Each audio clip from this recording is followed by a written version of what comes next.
The council will come to order. All rise and salute the flag. Specialist outside of whatever you're. I pledge allegiance to the flag of the United States of America. It's a referral, yeah. So you have like a family practice. So she's not even there is a doctor. Those Please women remain bought the standing for a moment of practice. silence in honor of our veterans, service members, and those who have given the ultimate sacrifice. We honor and acknowledge the Massachusetts, Pennacook, and Pawtucket peoples whose ancestral lands we now call home and on which we gather today. We express gratitude to the indigenous peoples who have cared for this land for generations, predating European colonization and continuing to the present. Moving forward, we are committed to ensuring that the histories, voices, and contributions of indigenous peoples are recognized and respected in the life of our city. Clerk, will you please call the roll? Councilor Cologne Hayes. Here. Councilor Condon. Here. Councilor Crowe. Councilor Luong. Here. Councilor McDonald. Councilor O'Malley. Councilor Seega. Here. Councilor Simonelli. Councilor Taylor. Councilor Winslow. Council President Linehan. Here.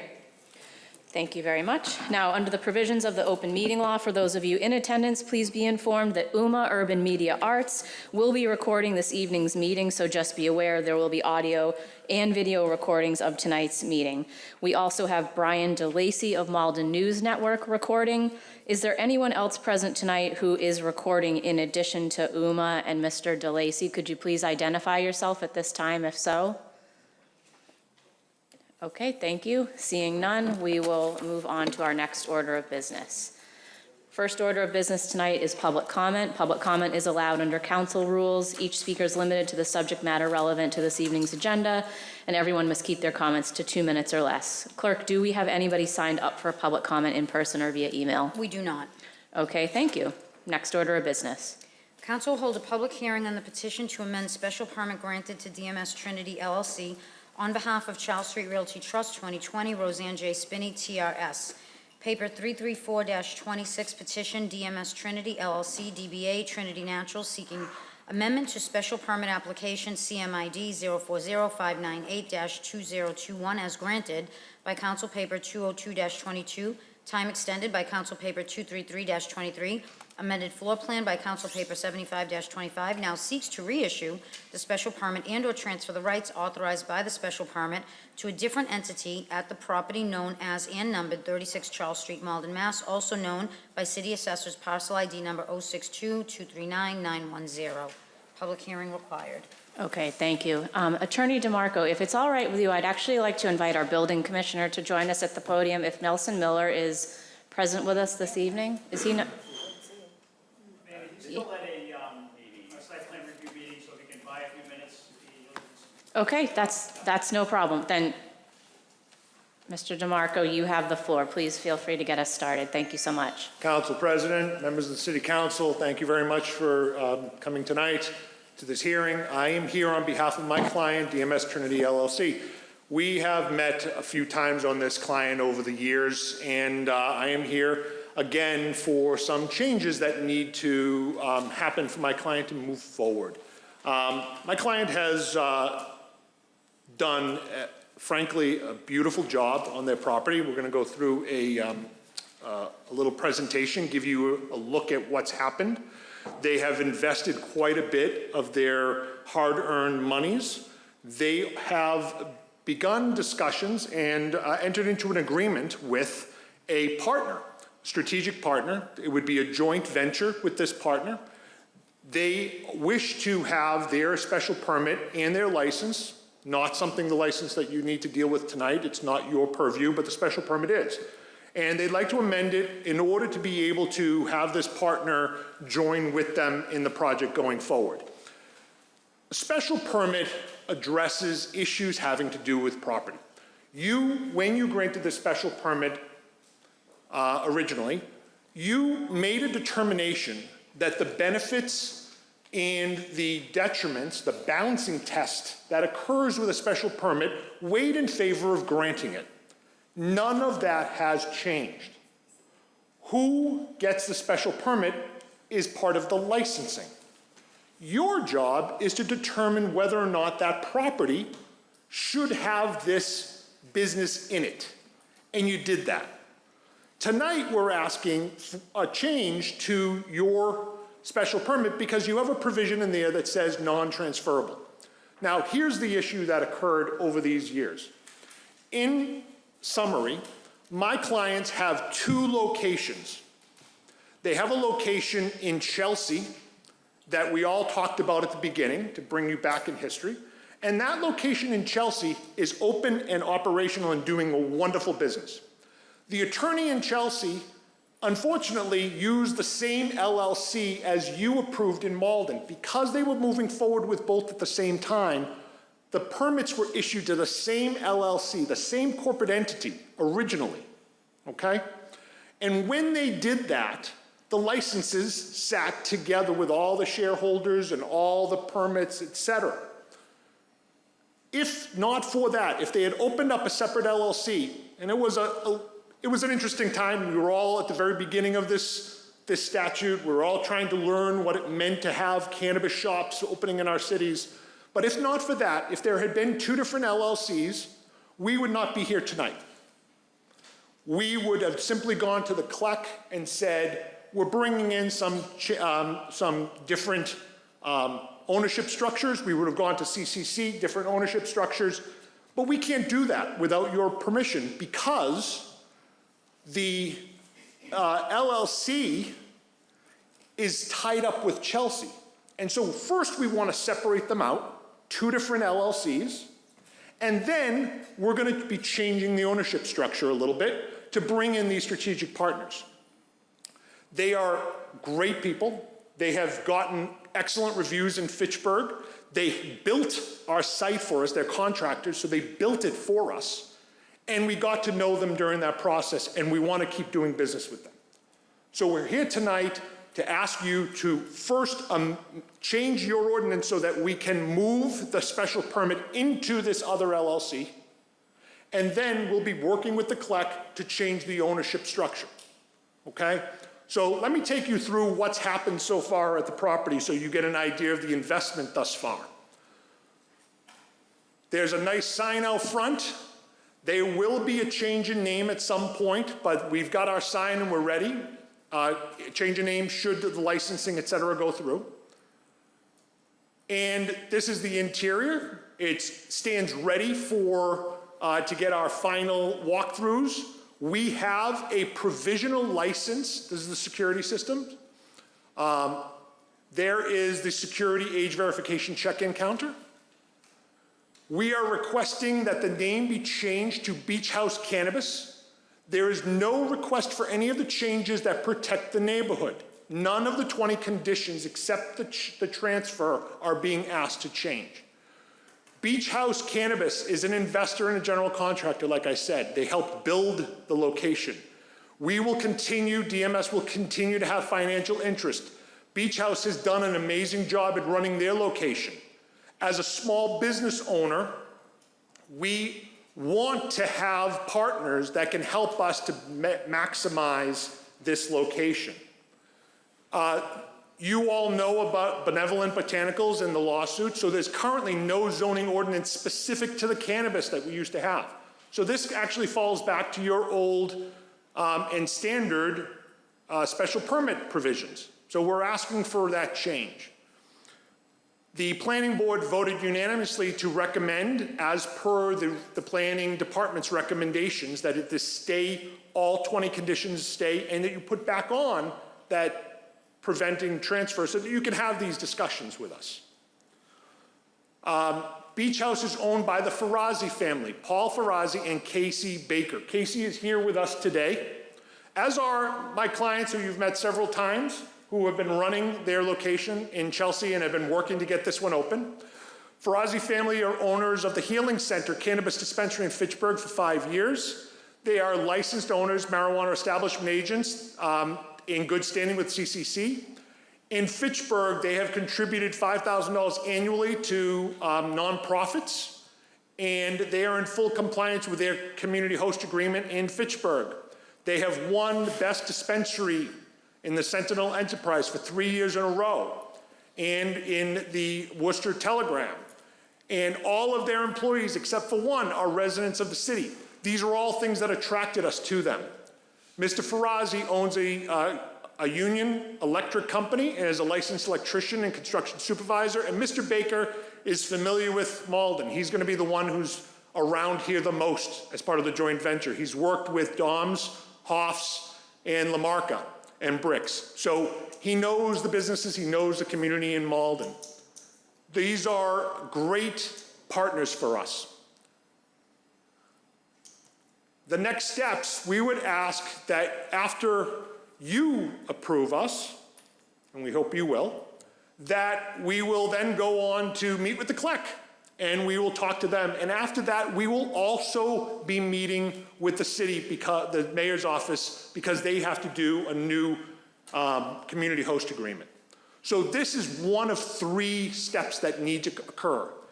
They are also very familiar with the other parts of our community involvement, like the Spot Pond Greenway project. They want to get that done. They think it's a great project. They want to be part of a community with us. That is our short presentation on that. I would ask to reserve time. I understand there has been a legal argument made against this transfer, so I'm asking that, Madam President, that I reserve time to respond to that legal argument after you're done with me. I understand that you guys got a pretty lengthy memo. I've supplied one to you myself, and we can go through that if the objector decides to present as well as discuss his, he's sent the memo, and if he's going to present on it as well, I would ask the same courtesy. But for now, I'll take questions. Okay, I do have one light from Councilor Simonelli, so let's start with Councilor Simonelli. Thank you, Madam President. I don't have any questions, but I just want to say this, that I appreciate Attorney DeMarco coming before us today, who is well respected here in the city of Malden, great attorney, great litigator. I have a lot of respect for him. That in itself, by saying that, representing the people that are before us today, I hand him over all my trust as far as like getting this thing done. And, I think that we're looking at, I met with the folks that are sitting before us today too on several occasions. And they're very good business owners. They've been before us on several occasions. Look, I'm a 12-stepper, so I, really don't have much to do with the substance stuff as far as marijuana and alcohol and all that stuff is concerned. But this is something that's bringing in tax revenue into the city. So, as a city council, I have to do my due diligence and to be able to ask questions and either be in favor or not in favor of this situation. And I am in favor of this situation because, look, we need the tax revenue coming into the city. We've all talked about it. Dealing with Council DeMarco and, the applicants here, it's very expensive to open up a business like this. It's a multi-million-dollar type of business, and it brings a lot of tax revenue into the city. And I think that, what they're asking for us tonight is to bring on another partner, if I'm not mistaken, a financial partner, which we should be applauding because, again, not to be redundant, it's very expensive to open up these type of shops. So we would want to make sure that the folks that are coming before us have the financial capacity to be able to have a long-term effect here in the city of Malden and be able to bring in the tax revenues that we're looking to get under the financial situation that we find ourselves in over the last couple of years and moving forward. So, again, Madam President, I don't have any questions, but, and maybe this is premature, so be it, but I would just say that, I think that we should honor this and appreciate the fact that they're coming before us and being very transparent on the fact that they want to bring in new partners, financial partners, so that they're able to fulfill their objective that they've told us for the last couple of years that they want to do. And I'll heed to my colleague, Councilor Pay Crow, because it's her ward. So whatever she says, I have to go along with. But that being said, I just want to say that as a city councilor here, it's not an easy task. And I haven't heard anything from the building inspector or the click-clack toll board or any of those folks as far as like they have any objections to this. So I know there's probably a lot of questions here tonight. I don't want to hog the microphone like I usually do, but I just want to say that, I think this is honorable for them to come before us. I don't think they're asking, this is not a big ask here tonight, and I think that it would behoove us to grant this moving forward. Thank you, Madam Thank you, President. Councilor Simonelli. So in terms of process, our building commissioner has just joined us, so I do want to give him an opportunity to come to the podium and address the council. Thank you so much for the presentation. I'm sure we'll have a chance to invite you back up. In terms of next steps, we are going to have the hearing after Nelson addresses the council. So we'll open the public hearing, and then we will have a chance to deliberate. So that would be an opportunity for us to ask questions, and I'm sure that would be when we would be asking you to come back up. Thank you, So Madam thank you so President. much for your time. Nelson, please, if you could join us. Thank you. I know Good you're evening. coming right from another meeting, so thank you so much. Yes, sorry, we were upstairs approving ADUs. It Great. took a little longer than expected. We approved 3 of them. So I'm not sure where the discussion's already gone. My intention, as you know, Council President, was to sort of just give an overview of the process, where we're at, to sort of put you guys on the right track for what the discussion was about tonight. And to do that, I kind of want to go backwards a little bit, just to kind of review what the process is for marijuana, retail marijuana approvals through the city. Back when it was created, there were 3 distinct processes that were put together. One was obviously a licensing process that was done through the Cannabis Licensing and Enforcement Commission, what we call the CLEC. There was a special permitting process, our zoning process, which was put with the city council. And obviously there was a host community agreement process, which sat in the mayor's office. And that hasn't changed. Those 3 processes still exist, and it was the way that the city decided to sort of make sure that no particular group or body or person had the entire say when it came to the issuing of any of our commercial marijuana uses. So where we stand now is that we still have those 3 distinct processes that have to take place. There is still a licensing process that this applicant will go through the CLEC, which to a certain degree still needs to be decided on exactly how that's going to go, but it still needs to take place. There's still a host community agreement process that this applicant or this petitioner will need to go through with the mayor's office to revise their host community agreement. And there's a zoning process that sits with all of you that needs to be addressed. And that's really the first, domino to fall. It wouldn't make a lot of sense for the CLEC or for the mayor's office to push forward with their processes with the petitioner who doesn't have the zoning approval through their special permit to get into those other processes.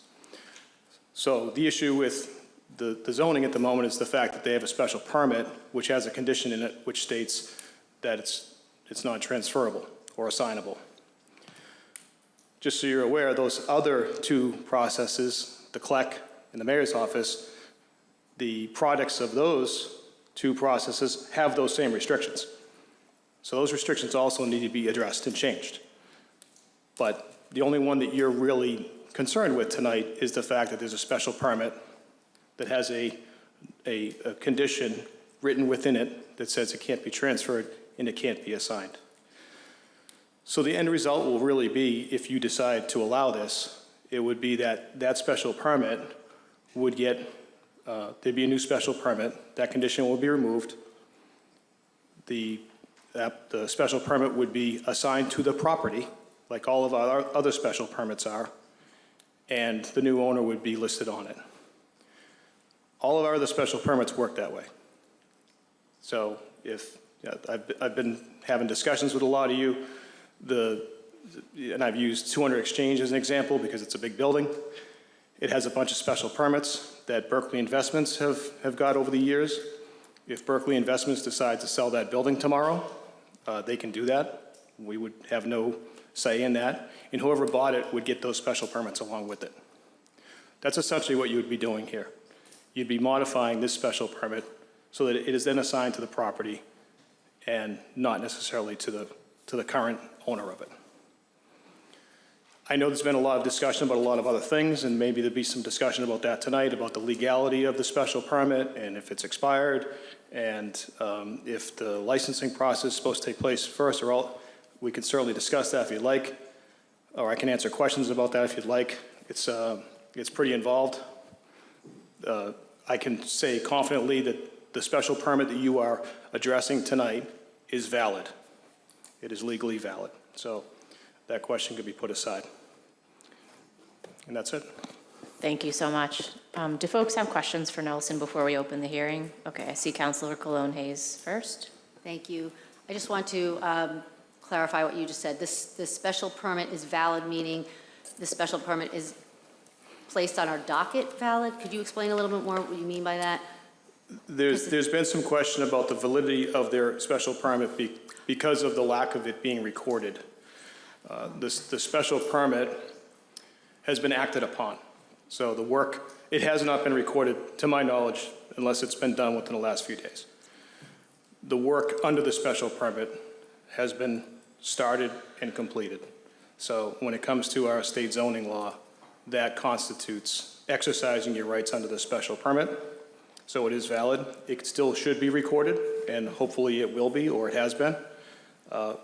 There's also the Permit Extension Act over the last several years, which has been extended a few times by the governor's office, which this special permit fell under and got the benefit of that extension also. So as far as we're concerned, the special permit right now is valid. Okay, thank you. Yeah, I did read that from our city solicitor. But the special permit, as far as is written, the special permit is non-transferable and non-assignable as of today. There is a condition written within the special permit that says that, yes. Okay, so, yeah, okay, actually, that's pretty clear. If I could back up a little bit, and I'm here to not muddy the water, so I'll try not to. Previously, our cannabis zoning ordinance stated the same thing. That's the special permits would be non-transferable, non-assignable. That section of our ordinance got thrown out. So that hurdle doesn't exist anymore, that's gone. However, the special permit, which is a lifelong document, still says it. So you all have to decide whether or not you wanted to not say that. Okay, and under normal circumstances, this would go to, I don't have any problem changing that, but I do on the floor. If it would go to rules and ordinance where we would discuss this. No? No. Okay, thank you. No, Okay. you What were would the happen? special permit granting authority. Okay, So they're back before you okay. to revise a special permit. The planning board does this all the time, by the way. This is not Yep. extraordinary circumstances. People revise their special permits frequently. It's just Okay. not this big of a deal. And then just to go back to what the CLEC, I understand we had long conversations about this. To repeat that, originally, the CLEC is there to make sure that what we're doing in our city is safe and that they're vetting people and they're vetting finances. I'm hearing that they had already gone through that, but the new this is something that I'll wait to hear everything at the end because I want to hear about, have the new owners been through the same vetting process, just to be sure we're making sure who we know who's coming into our city. And just to state for clarity, everybody knows I am for having cannabis shops in our city. I am not trying to hold things up. I just want to make sure they're fair and going through the same process and that they're vetted. And if I can speak to that, because I think it's important to your conversation tonight. Yeah. The CLEC is going to go through that process. We have to, because at the moment, the rules which govern the CLEC, Chapter 6 of our ordinances, also state that a license, which you're not here to speak about tonight, the license is not transferable. So that's something the CLEC has to deal with.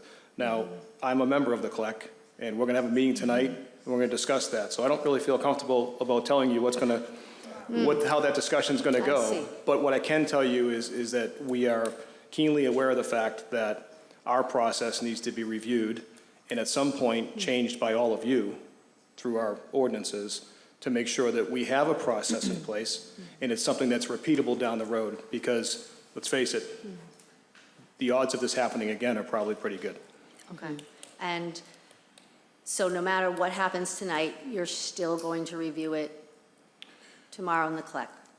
We're not going to review them tomorrow night at the CLEC. We're You're going gonna to discuss the necessity to do amongst so. And as I previously mentioned, the mayor's office will also need to revisit their host community agreement, and I'll let him speak to that. Okay, thank you. Yep. Okay. Thank you, Councilor Cologne Hayes. Councilor O'Malley. So I was watching remotely. Do you have a hard copy of the slides that you presented? We can absolutely send it to you. Ideally for now. Thank you. And then if you could send a digital copy to the clerk for the public record, that would be helpful. I did have a question about why we're here tonight. Because I know the process is usually CLEC, special permit, and then the community host agreement. So why not go to the CLEC first? And I guess I don't know, who advised this process versus going to the CLEC first? Like, that would be both to both the applicant and, I guess, the staff. Sure. So as far as the process went, when you're speaking to when we first opened up applications for retail marijuana locations, it certainly was different. It was first an application through the CLEC, and that was an open, competitive process amongst a bunch of people that applied for those licenses, and then through the vetting of the CLEC, they were sent forward. We called it moving them forward, where they got into their zoning process. That really wasn't the end of the CLEC's involvement. When they went through their zoning process and their special permitting process, the CLEC was still the body. We were sort of the point man when it came to the state licensing process, the State Cannabis Commission, which ultimately is the licensing authority over these places. We were the people that were in communication with them saying, yes, they've received their zoning approval. Yes, they've received their building permit. Yes, they've received their certificate of occupancy. So the CLEC oversight was really ongoing, whereas the special permitting process was a moment in time. And then the licensing, when you get towards the end, was to a certain degree of formality, because the state had already gone through their entire process. We really can't compare the initial licensing process to new candidates to an existing location that is done, sitting there, has a certificate of occupancy and a provisional license from the state. So when Attorney DeMarco came to me to say, we want to, move the ownership around, or I forget how he exactly described it, the first impediment that I saw was, well, your special permit doesn't allow that. So, like most things, let's get the zoning taken care of first and get the licensing taken care of after you have the authority through zoning to move forward. If someone wants to come build a restaurant in the city and they want a liquor license, we don't send them to the liquor board until they have their zoning in place, special permit, variance, whatever they need. And we communicate with the liquor licensing board, and they say, are they good to go? And I say, yeah, they're good to go, and then they go through their licensing process. Yeah, the only reason being is this particular industry, I think that we were hoping to have the expertise in the vetting of the CLEC. And I think that would be helpful for the city council as a special permit granting authority to have had that information tonight. Because I feel like tonight, there's a lot more questions than answers. And I don't think that the petitioner benefits from that ambiguity. I think that I personally would have preferred just go to the CLEC first to vet the potential new owner And then we would be showing that we did our due diligence, and I would be more comfortable making that designation of removing this condition, whereas it feels like we're kind of doing that a little bit blind, without the availability of the CLEC's expertise to kind of look at the financials and do the background check that we depend on. The other question is more procedural and scheduling. Why is this on this agenda tonight? Because this is the last agenda before we go on recess, and it just doesn't seem like it's a great time to have this conversation. Why was it scheduled tonight? Like, well, and I guess that would also be to the petitioner. Like, why wasn't this scheduled earlier when we maybe could have tabled it and had like follow-up conversations over a couple of weeks if needed? Like, whose decision was that? I guess. If anyone knows. I don't make the schedule for the city council, I don't know. Do you want to address that? I think it's just the way that the schedule came about when, by the time we got the petition from the petitioner, I spoke with Michelle Romero, Attorney DeMarco, and just, we have to post it for 2 weeks in the paper, and so just the way the timetable worked itself out, this was the meeting. You know, I feel, and I appreciate it, Councilor Simmons, I promise you I'm almost done. I kind of feel like when situations like this come about, it kind of feels like a lot of pressure is being put on us to not do adequate due diligence. And I just personally don't appreciate that. I don't know how we got here. It sounds like it maybe was a collective situation that got us here tonight. But I would have appreciated a little bit more time to consider this and information before us. And I mean, I don't think this is in a vacuum. I mean, you know, we have been talking about benevolent. You know, that whole thing has been crazy, and this exact topic has been brought up a lot in an attempt to try to prevent benevolent to move forward. And so I know we're setting precedent tonight. And I think that we need to make sure that we're doing our due diligence across the board. And I don't want it to appear as though the city is treating different applicants differently. And this is not a criticism of the petitioners by any means. But as a city, you know, we are subject to a lot of litigation when it comes to this. And I really think that the way this has come before us tonight does not put us on the strongest footing to show that we're really doing our due diligence and treating people fairly. So that's just my feeling tonight. I'm just trying to be honest. I don't know where I'm going to end up on this. But yeah, I would have appreciated a little more time to consider this. Thank you. Thank you, Councilor O'Malley. Councilor Simonelli, I'm going to go to someone who hasn't had a chance to speak yet. I know you've already had a chance to speak to this. Councilor Sika. Thank you, Council President. Councilor O'Malley, really quickly. So you think that we shouldn't be here tonight to vote to revise a special permit because we haven't heard from the CLEC yet on a vetting process? So why would the CLEC waste their time on a vetting process, which I'm sure is not just one meeting? It's probably a course of several. How long does it take to vet an applicant, would you say, Nelson? They were all somewhat different. Some were quicker than others, but yeah, it's usually more than one meeting. So we're going to make the CLEC meet to vet this applicant before we revise the special permit that we put in place with a condition that says it's non-transferable. They currently still have this special permit. That's not going to change.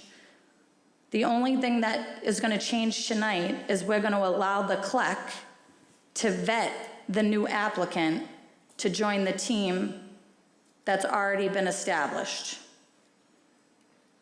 I think this is 1,000% the way it should be done, because if not, we're wasting the CLEC's time, and we're wasting the mayor and whoever else does the community host agreements time. Why would they move forward with any of that if we don't revise the special permit? The point would be moot.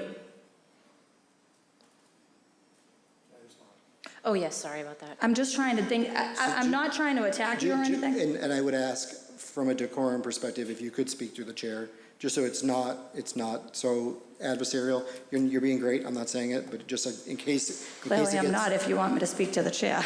No, well, I would say that the same thing could be said about us.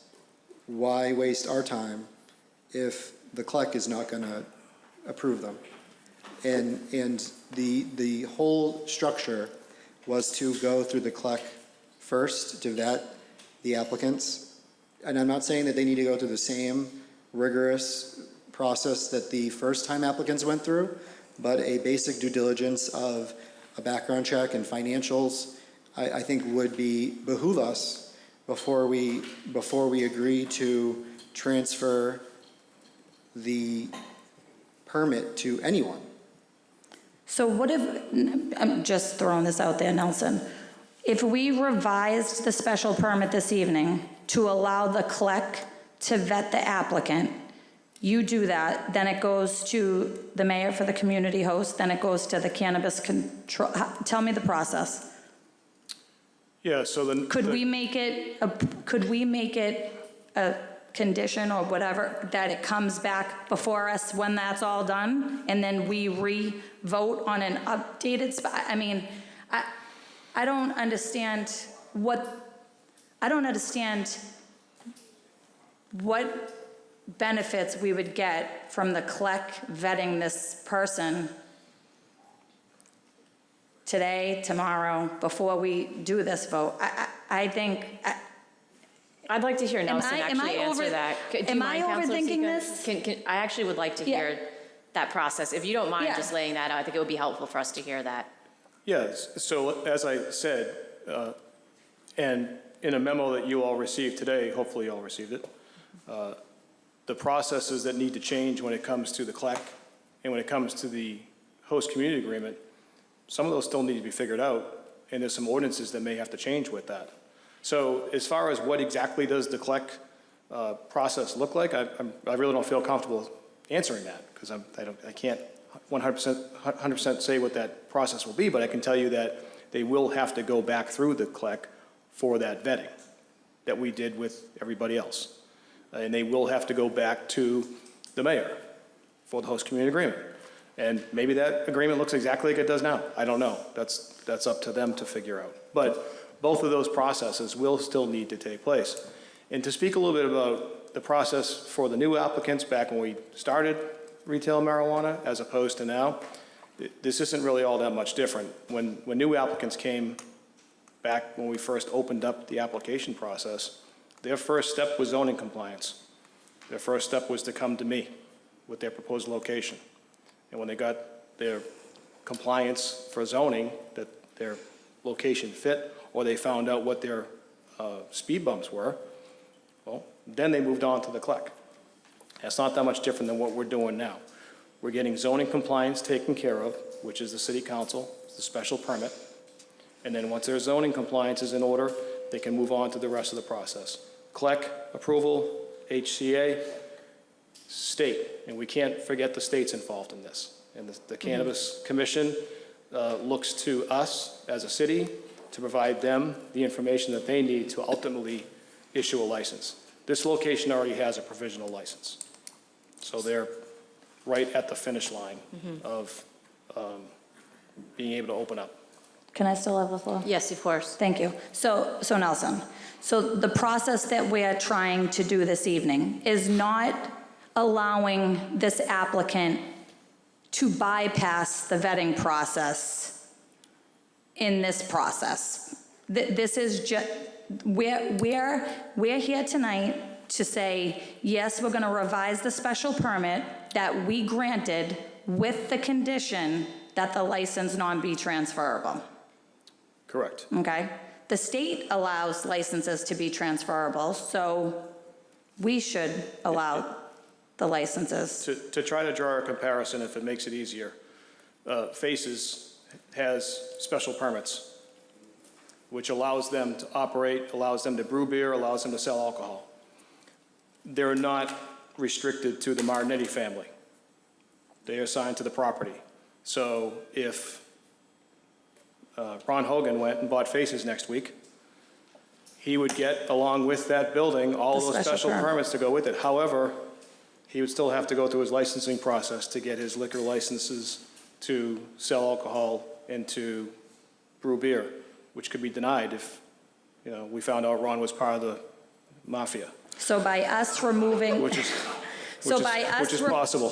so by us removing this one condition of this special permit, it doesn't eliminate the special permit of the building.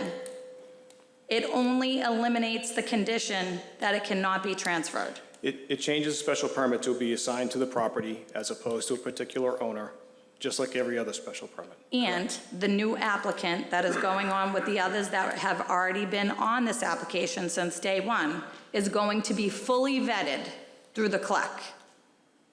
It's not being bypassed in any way, shape, or form. I know that I keep saying this, but this is, I think, what the confusion is in this whole, the emails that I've received, the stuff that I've seen online, it all made it seem like we were totally removing the process, bypassing the vetting process, and just allowing them to change an applicant on their application.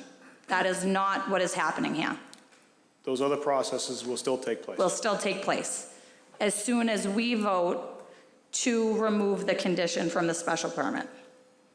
And we figure some of those processes out. And you have a meeting tomorrow at 5 PM, because at one point you said tonight. We do. Okay, I just want to make sure. I just don't want to commit to what's going to come out of that meeting, that's all.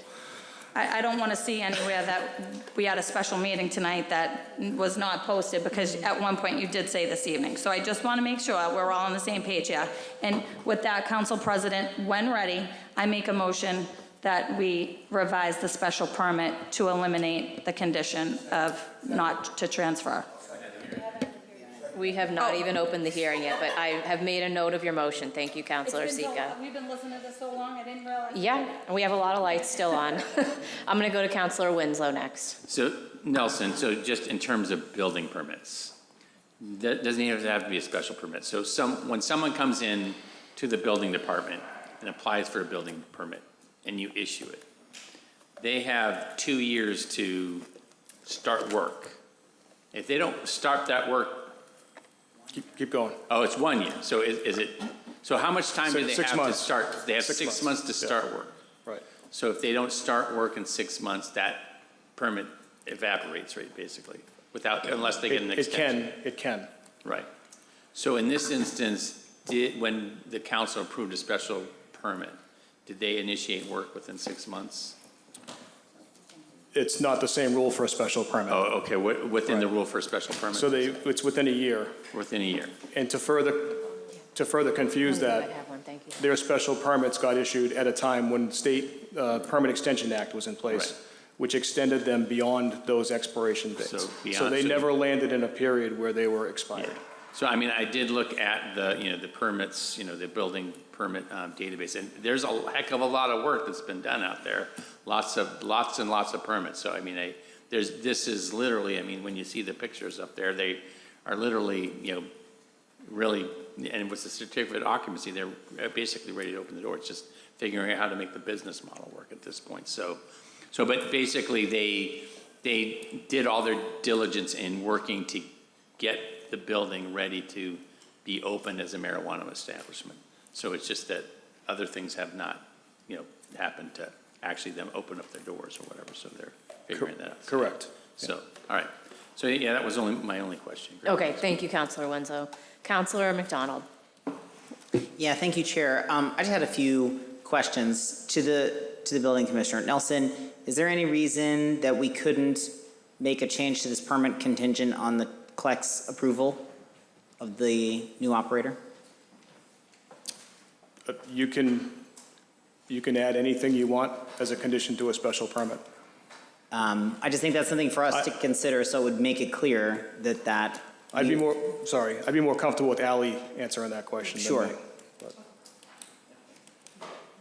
I'm just looking to see if there's a way to make it clear that we are in fact going to be relying on the CLEC's judgment regardless. What's your question again? Alicia McNeil, City Solicitor. Thanks, Sally. My question was, is there any reason we can't say that we can't consider a change to this permit to the new operator and have that change be contingent upon that operator's approval for a license by the CLEC? I believe you can make whatever condition you want to on the special permit. Okay, thank you. You're welcome. I had a question for Attorney DeMarco, is that okay? Yes, of course. I just wanted to understand more about the restructuring of the finance, and you had made a comment that if there had been a separate LLC for this location, we wouldn't be here. Is this a separate LLC for this location, or is this an existing LLC? Separate. It's a separate LLC for this location? This will be a separate company that is licensed for this. And the reason I say that is back to what was said. Your job is really about the property. The vetting, to Councilor O'Malley's point, I understand the concern about wanting to vet people, but you can make a condition to a special permit. We go into licensing, and licensing says, well, you get a condition on your special permit, but the special permit has already told us not to be able to go forward. My client is not abandoning their special permit. They're not abandoning their license. They are asking you for permission to change them so that they can bring in financial partners. So that's very vastly different. And the CLEC will deal with that. The city and the mayor's office will deal with that. Your job is to deal with whether or not this change fundamentally changes the use of the property in such a way that we shouldn't be allowed to do it. And the answer to that is absolutely not. There is nothing that's changing. You still have your 20 conditions. You still have your ability to control how the property is used. None of that is changing. Who operates, just as Mr. Miller said, is about the CLEC. That's the license. The use, the zoning, we need approval from you so that we can then walk into the CLEC. And this was logical in our view. Talk to you first, get the transfer able to be done. We'll go to the CLEC, we'll go to the mayor's office, we'll get those things done. Now, if the CLEC turns around and says, we hate them, I don't think they will, obviously I wouldn't be here, but if they say we hate them, guess what? We still have a special permit, right? I mean, we're still moving forward. These are great partners. We're gonna build one of the best businesses in Malden, but you need to allow us to do that. And we have a vested right in this property. We have a lease. We have rights in the property. If you say no, my client will go forward, but you will have interfered with his business. Well, mostly I just wanted to make sure that if we approve this, we're not going to be back here again in a year amending future special permits. And Mr. Counselor, you could be. Counselor is fine. But you could be, right? As Mr. Miller said, special permits get amended all the time. Businesses change. You got through the initial startup of a new type of business. You did a great job in my view. You've had hiccups. The court had its opinion on the botanical case. But at the end of the day, Malden's been benefiting from cannabis coming to the city. Now, those businesses evolve to the next step when they want to make business deals. So we need to come to you because you have restrictions there. This is very simple. Is this going to change the property's use? The answer to that is no. Who does the work there, the licensed person, that's up to the next board. Each piece has been separated. The relationship with the city between that operator and the city is the mayor's office, right? Everybody has their piece of the puzzle. I want to urge you not to overstep your piece. We want to work together, but this is really about the use of the property, and it's got to be fixed to the use of the property. Thank you. I just wanted to make sure I understood a clarification of this. So as the original owners are still maintaining an equity stake in this, yes, in the new company? Yes. Okay. And we'll go over that structure. We'll be talking to CCC and all of that. Okay. Well, thank you for that. I mean, I look forward to hearing the public hearing. My general opinion is that we have made it far too hard to open cannabis businesses in Malden. So I look forward to further conversation. Thank you for those clarifications. Thank you, Councilor McDonald. So I have Councilor Crowe and Councilor Condon. Everybody else whose light is on has already spoken at least one time. I just want to say, we have not started the public hearing yet. So I'm going to ask folks who have already spoken once, please think about whether you need to speak again before we let the public have a say. Councilor Crowe, you have the floor. Thank you. And since I heard a couple weeks ago this was going to be on there, I've spoken to multiple people on all ends of this. And so I think, what Mr. Miller and, Ally we've had these discussions, is really that the special permit does go with the property. So this is a unique thing, I think, again, because we were brand new to this. So I do think if we're going to keep things in line with special permits, we really need to look at it that this is substantially separate than any other special permit that's allowed by the planning board or this body. So I think that needs to be taken into account, that it is, but I do agree with Councilor McDonald, I think Councilor Wong just said the same thing to me. It is making some contingent on the successful vetting of the CLEC, with some of the new and structure that it has. I would think that would be the same way for, as you said, faces, someone's getting their license, they're going through a different processes, but I do think it is the right step, because they're not going to be going through this processes if there's nothing to be going through. So I do think this is the proper way to begin, and I think, again, I've talked to lots of people on this subject, and I think keeping it in line with the way other special permits get amended is probably the right way to go. Thank you, Councilor Crowe. Councilor Condon. Thank you, Council President. I think this is a way to get people in here for business. We haven't been very good at it at times, so I feel comfortable they're going to be vetted. I feel comfortable the CLEC will be involved, and I think they'll be successful. Thank you. Thank you, Councilor Condon. Councilor Simonelli. Thank you, Madam President. I know it's the second time, and I apologize. Listen, I'm not too sure what's even going on here tonight. I think that what's being asked of us is for us to move forward on our part of the process so that these folks may move forward into going before the CLEC board and the host agreement with the mayor. But they can't do that, correct me if I'm wrong, they can't do that until we've done our due diligence on our end to make that process available. And I just want to go a little further by saying, as far as vetting goes and everything else, I don't know if everybody's been asleep here for the last 3 years or 5 years that I've been up here, but we've already have dealt with Attorney DeMarco and his clients, and we know what type of people they are. And I don't think that's asking for a lot, that they want to bring somebody on board financially to help them be more successful.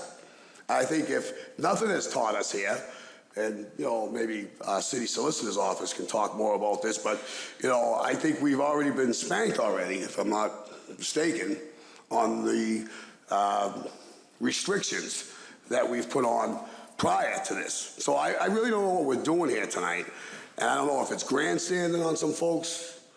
I hope not, but I think they're making this bigger than what it is, and it really bothers me to see this tonight. It's the last meeting before we break for summer recess. A lot of us have a lot of 4th of July stuff to do. Thank you, Councilor Seeker, for helping me with mine. And those are the things that we should be working on right now. I got to be honest, man, I'm appalled of the fact that we're sitting up here with this type of delay. I'm looking out in the audience and I see so many competent people out here that are going to be hearing these issues with these folks that are seeking licenses.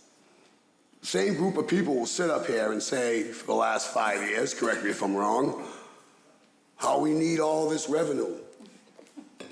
And we're hurting for revenue. But we're going to sit up here and we're going to delay this process because they want to take on, they're not changing anything as far as the special permit conditions are concerned. Just asking to take on another responsible financial partner to help make this work. So again, if I'm wrong, I'm wrong, and I apologize, Madam President, for taking up this time. but I do have to speak my piece here tonight. And I am appalled of the fact that, we're sitting up here, and then next week we'll be saying how we need these places to open up so we can bring in more revenue. Get it together, folks. Choose a side and stick to it. Thank you, Madam President. Thank you, Councilor Simonelli. Councilor O'Malley. Is there any representative of Charles Street Realty Trust 2020 here? He is not here. I've spoken with Mr. Spinney. He is well aware. He had actually met with counsel for these partners previously. And he was going to send in a letter, but Ed gets a little busy at times. So, we'll have him at the vetting, but there is absolutely, we've complied with the lease, been good tenants, vast improvement on the property. So I think that as far as the use of the property, it would benefit his property to have a special permit that attaches to the property versus the particular tenant. Well, that's one of the reasons why I was asking if they were here, because this is not just vetting the operators, it's also vetting whether or not the property owners are qualified to have this type of special permit. You've done that already, Councillor. Currently the special permit is for the operator. But that was together. This, as a special permit, you've vetted the property and you've made a decision that that property fits the parameters the city wants. And I understand the attachment, but it was still going to be this person operating this place. Understood. And then you called it a joint venture. Is DMS Trinity LLC, because I feel like I have to do the clerk's job right now, which is what is annoying me. Is DMS Trinity LLC a member of Beach House Cannabis LLC?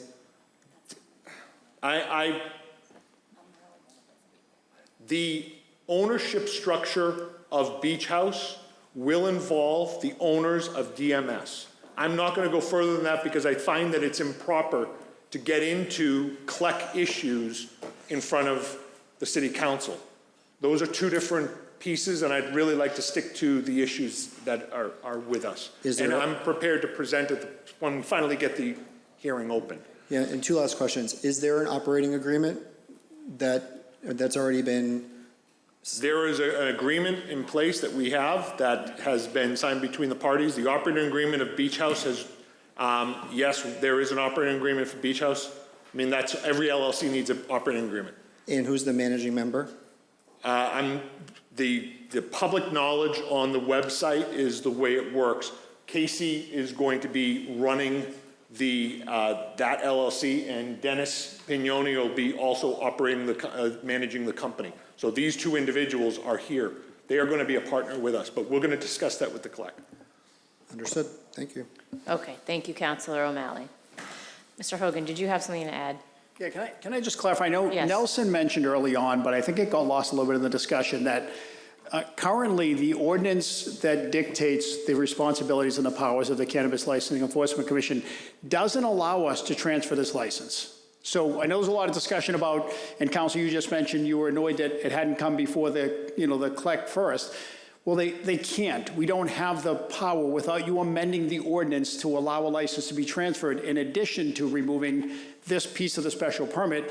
There is no process for this because it's not allowed by ordinance. So two things need to happen in addition to the host community agreement. That ordinance needs to be amended, and then a process needs to be defined under which a transfer happens and what the vetting process is and what have you. So the challenge with this process is there was 3 different places that you could start: host community agreement, special permit, or Cannabis Commission, and all of them had their flaws to it because each one of them was going to be dependent upon something else. So, but I want to be clear, it would not be appropriate for the Cannabis Commission to have this transfer before it when by ordinance licenses aren't allowed to be transferred. So in addition to doing what you're doing with the special permit, you would have to amend that ordinance to allow for the transfer to license and whatever else you might dictate in that ordinance in terms of the process to be followed for it. So I just feel like that got lost a little bit because there was a lot of talk about, you know, if we were to have somebody before us and send them back to this body when the ordinance says we shouldn't be doing that, that's also a problem. So the ordinance has to be amended also.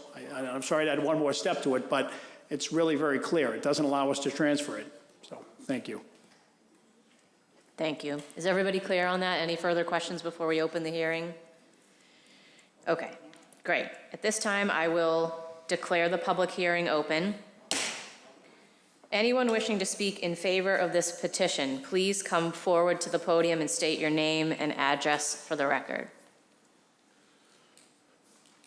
Good evening. My name is Roberto DeMarco. I reside at 17 Division Street in Malden. I operate a law firm at 350 Main Street, Malden, 3rd floor. I speak in favor. I depend upon the testimony I've previously given to you. I will add to that there is nothing within this request to your board, your committee, that will create any further burden on the city and will not change the rights that the city has to enforce the obligations of whoever is operating that cannabis license. So when that location becomes operable, the same 20 conditions, plus any that you might add tonight, will carry through. I would ask that you vote accordingly. Once again, I reserve my right as to the legal issues raised by the memo brought in by one of the people in opposition. I request that I be allowed to answer those when they are raised if they are presented to you in full instead of just depending on the written record. Thank you. Thank you. Anyone else wishing to speak in favor? Anyone else wishing to speak in favor?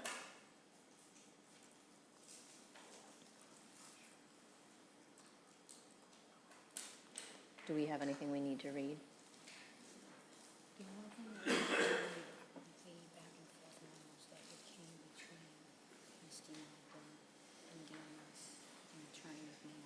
read those in full? I'd rather just say they're attached to the history of the paper then. Okay. Hearing none and seeing none, I will declare that portion of the hearing closed. Anyone wishing to speak in opposition to the petition, please come forward and state your name and address for the record. Good evening, Madam Chair. My name is Attorney Blake Mensing. I'm with Cable, Fleischer, and Sussaby, which is a cannabis law firm based out of Northampton, 90 Conn Street. So there's been a bunch of statements here that are completely unsupported by the public record. Building Commissioner Miller stated that the special permit is valid by operation of the construction that happened after its issuance.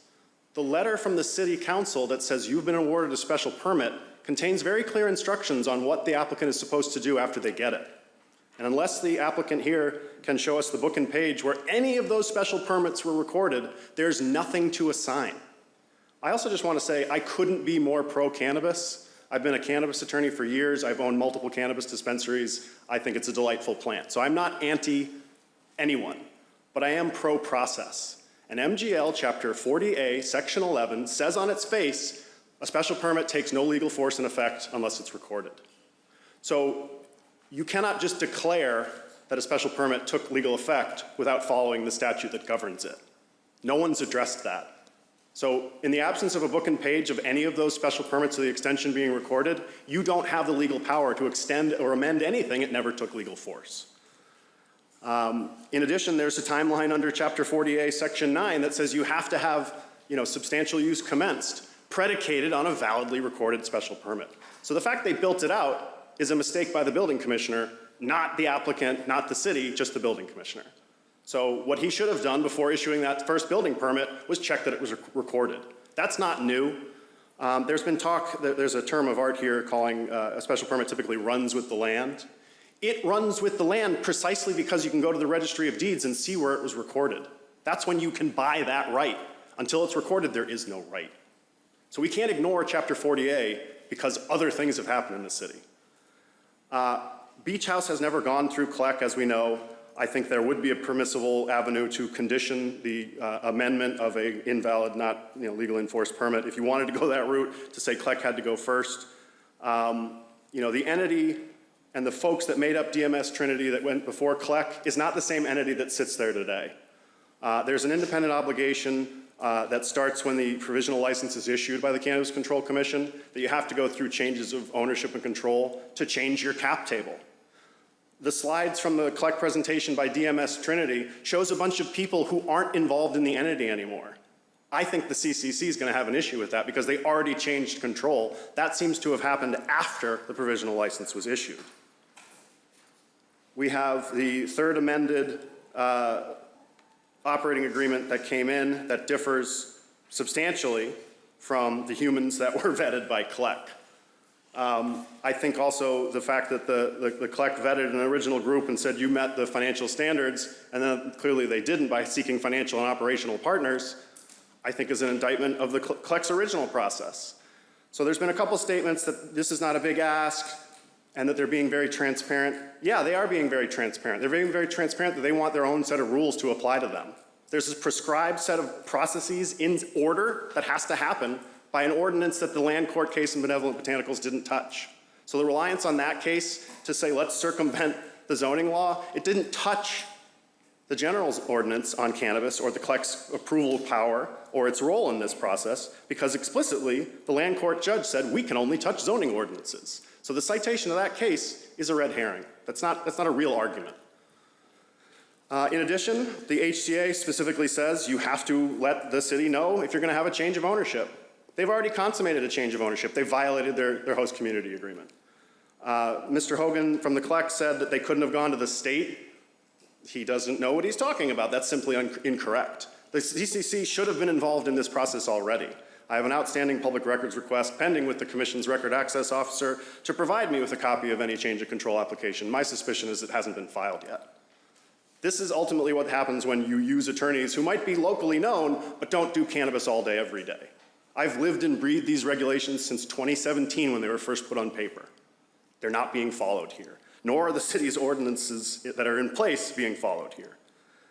I also think the addendum very grossly misrepresents the public record. There's a factual claim that the CLEC has approved this new applicant and that the HCA is already in place. The HCA is in place with an entity that had different human beings on the cap table than sit there today. So this applicant doesn't seem to think that the city rules apply to them, and they very clearly don't seem to think that the state CCC regulations apply to them.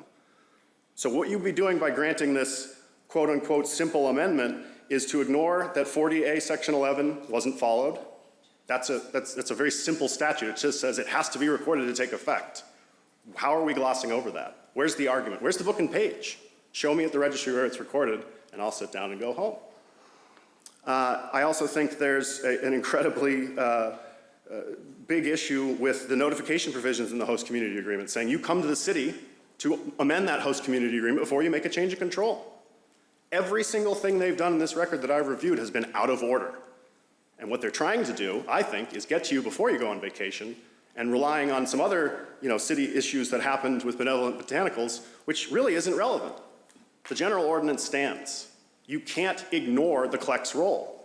Why would they think that the CLEC should come after the special permit? And again, I don't know how you answer the question of what special permit when it wasn't recorded.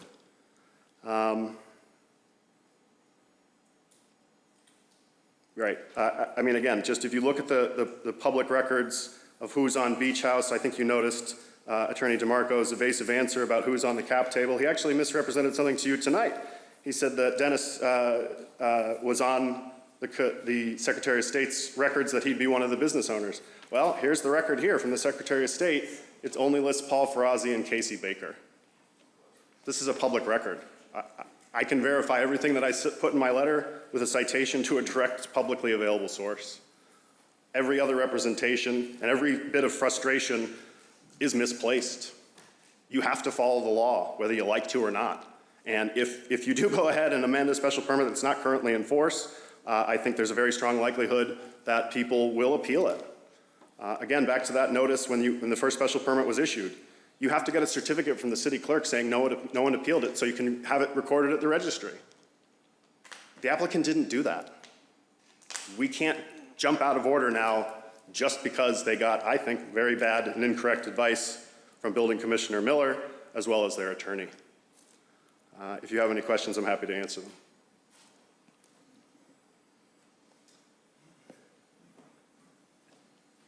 I think we should proceed, well, I was going to say, I'd rather proceed with the hearing, and then we can take questions at the end, but thank you. Thank you, Madam Chair. Anyone else wishing to speak in opposition? Good evening, Council. My name is Eric Gath. I own and operate Misty Mountain Shop located at 323 Commercial Street, one of Malden's licensed cannabis dispensaries. Attorney Blake Mensing has submitted a detailed legal memo, and he also just spoke for you. I won't repeat his arguments. I'm just here to speak what I saw firsthand.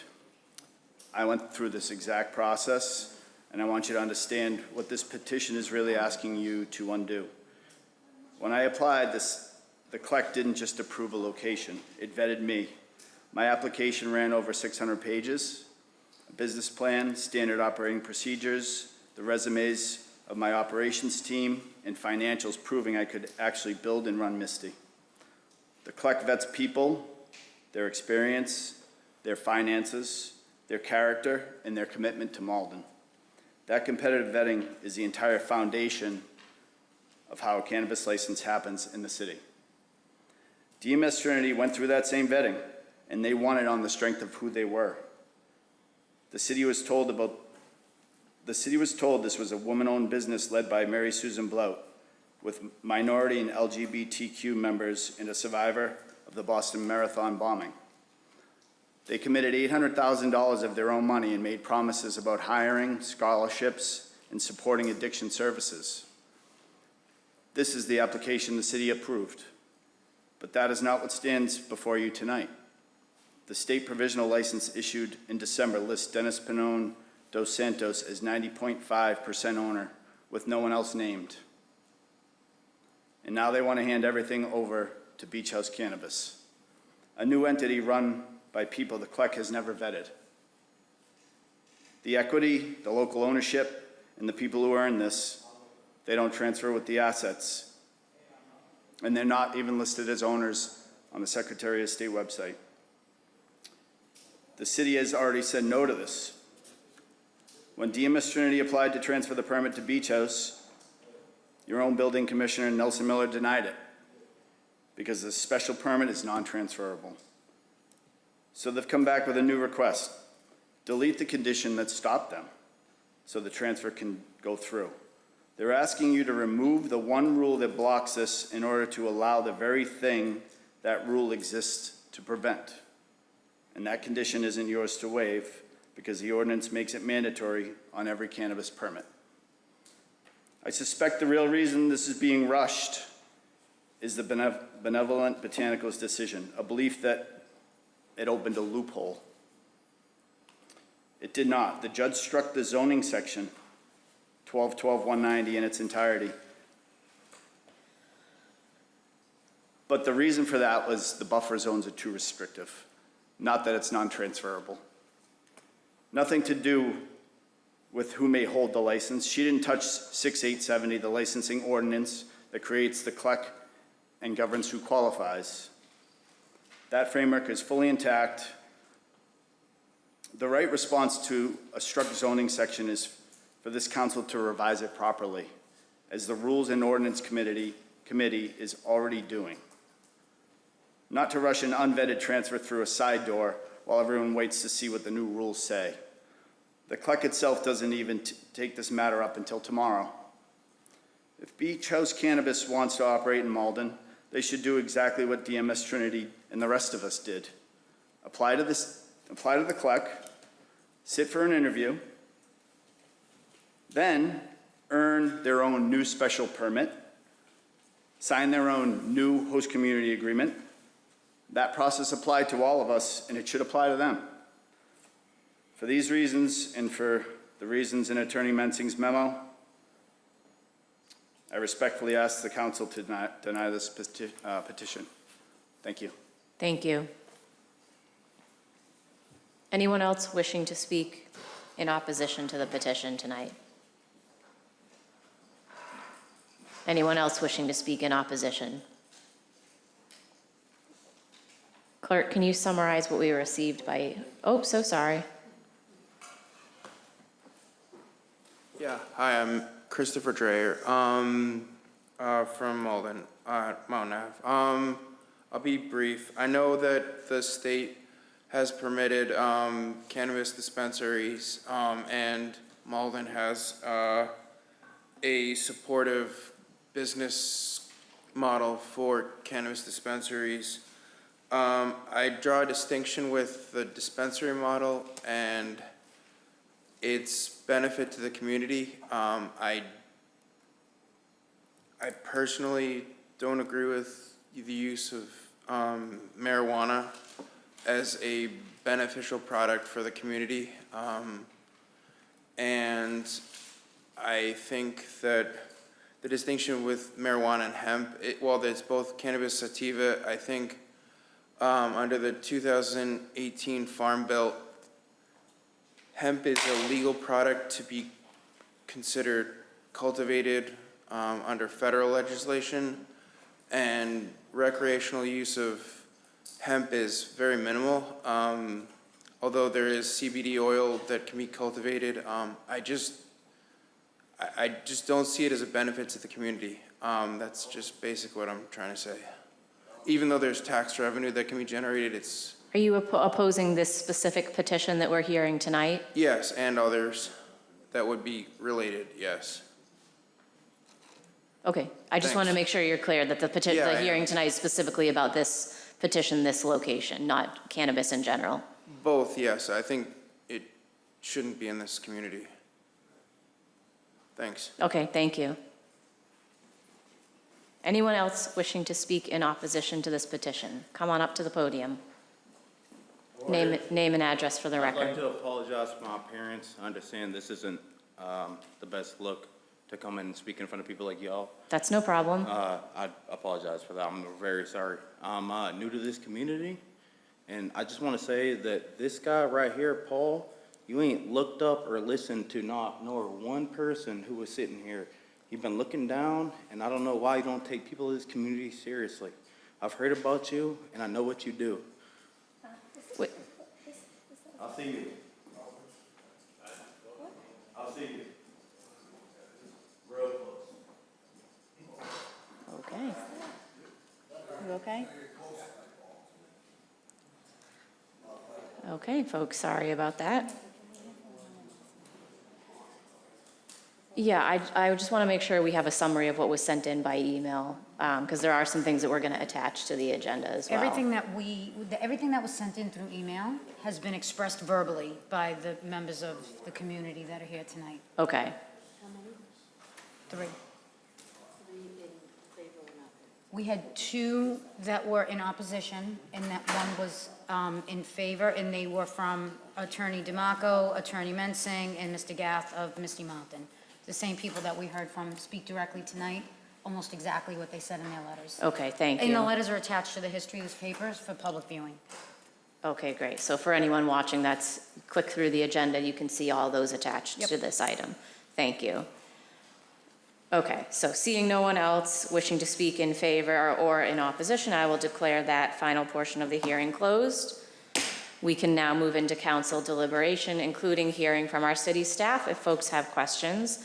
So let me shut off the podium microphone so the audio comes back a little better. I would listen to them first. Do folks want to respond to any of the comments that came in before we move into council or questions? Could you, oh, I'm so sorry, I did just turn that off. Could you actually just, I need to run to the right. I just want to clarify, so I got up and addressed the council earlier, and I think Councilor O'Malley, you know, one of your points about why we hadn't come before the the local cannabis licensing commission, and I explained that because the ordinance doesn't allow us to do that, you know, which is, that's specifically the reason why, you know, we weren't in a position to have them start with us. So I know it was represented by the attorney that I, quote unquote, didn't know what I was talking about and mentioned that I was referring to the state. It was clear that I was referring to the multiple references here to this entity, starting with the local Cannabis Licensing and Enforcement Commission and the fact that the ordinance doesn't allow that. So I know it was clear to you all, but to anybody listening from home, again, they could not have come before us because the local ordinance doesn't allow them to. I don't speak for the state. I do speak for the Cannabis Licensing and Enforcement Commission locally, and that's what I was speaking to. So thank you. Thank you, Ron. Commissioner Miller, did you also want to respond? Yes, in regards to the special permit being valid, I think I said this earlier, I didn't give much detail to it, I don't think, but it was not recorded. However, there is state case law, and there's a lot of it, and there's recent case law that people who are familiar with zoning are very familiar with, McDermott versus City of Melrose, that states that if the special permit was lawfully granted, if it wasn't appealed, and if construction or use has commenced, then all the rights are vested. That does not mean it shouldn't be recorded. Attorney DeMarco should certainly make sure it's recorded, but all of those things took place, and there's no issue with the special permit. Thank you. Michelle, Ally, did you have any other pieces to respond? I know, right? I'll just echo what Building Commissioner Miller said, is that the special permit is a valid permit. There is case law, which I believe I provided to the City Council just for your information, that states that it is valid. And again, it should be recorded, but the fact that it is not recorded does not mean that it is fatal rather, because they have started construction. And again, as I believe somebody said, I also provided you in my memo, I believe it was Commissioner Miller, that there was an amendment made where the permit was extended, permits were extended for an additional 2 years. So based on that, the special permit that was issued in 2022 actually did not expire until 2025. And I'm sorry, I just want to make sure, did everybody get a copy of that memo from the city solicitor this afternoon? It was emailed to the full council? Okay, thank you.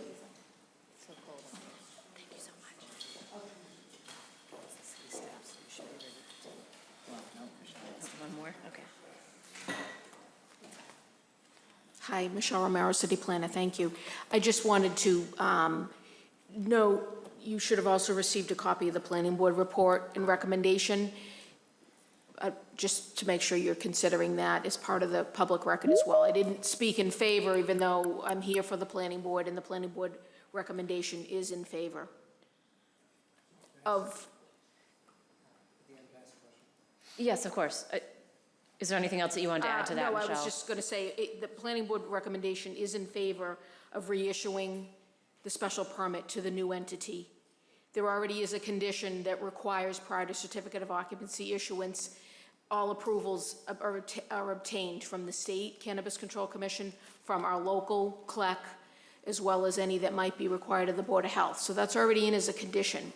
But the board is not in favor of removing the condition regarding non-transferability and non-assignability. So I just wanted that to be clear for the record. They're in favor of reissuing the special permit and transferring the rights to the new entity.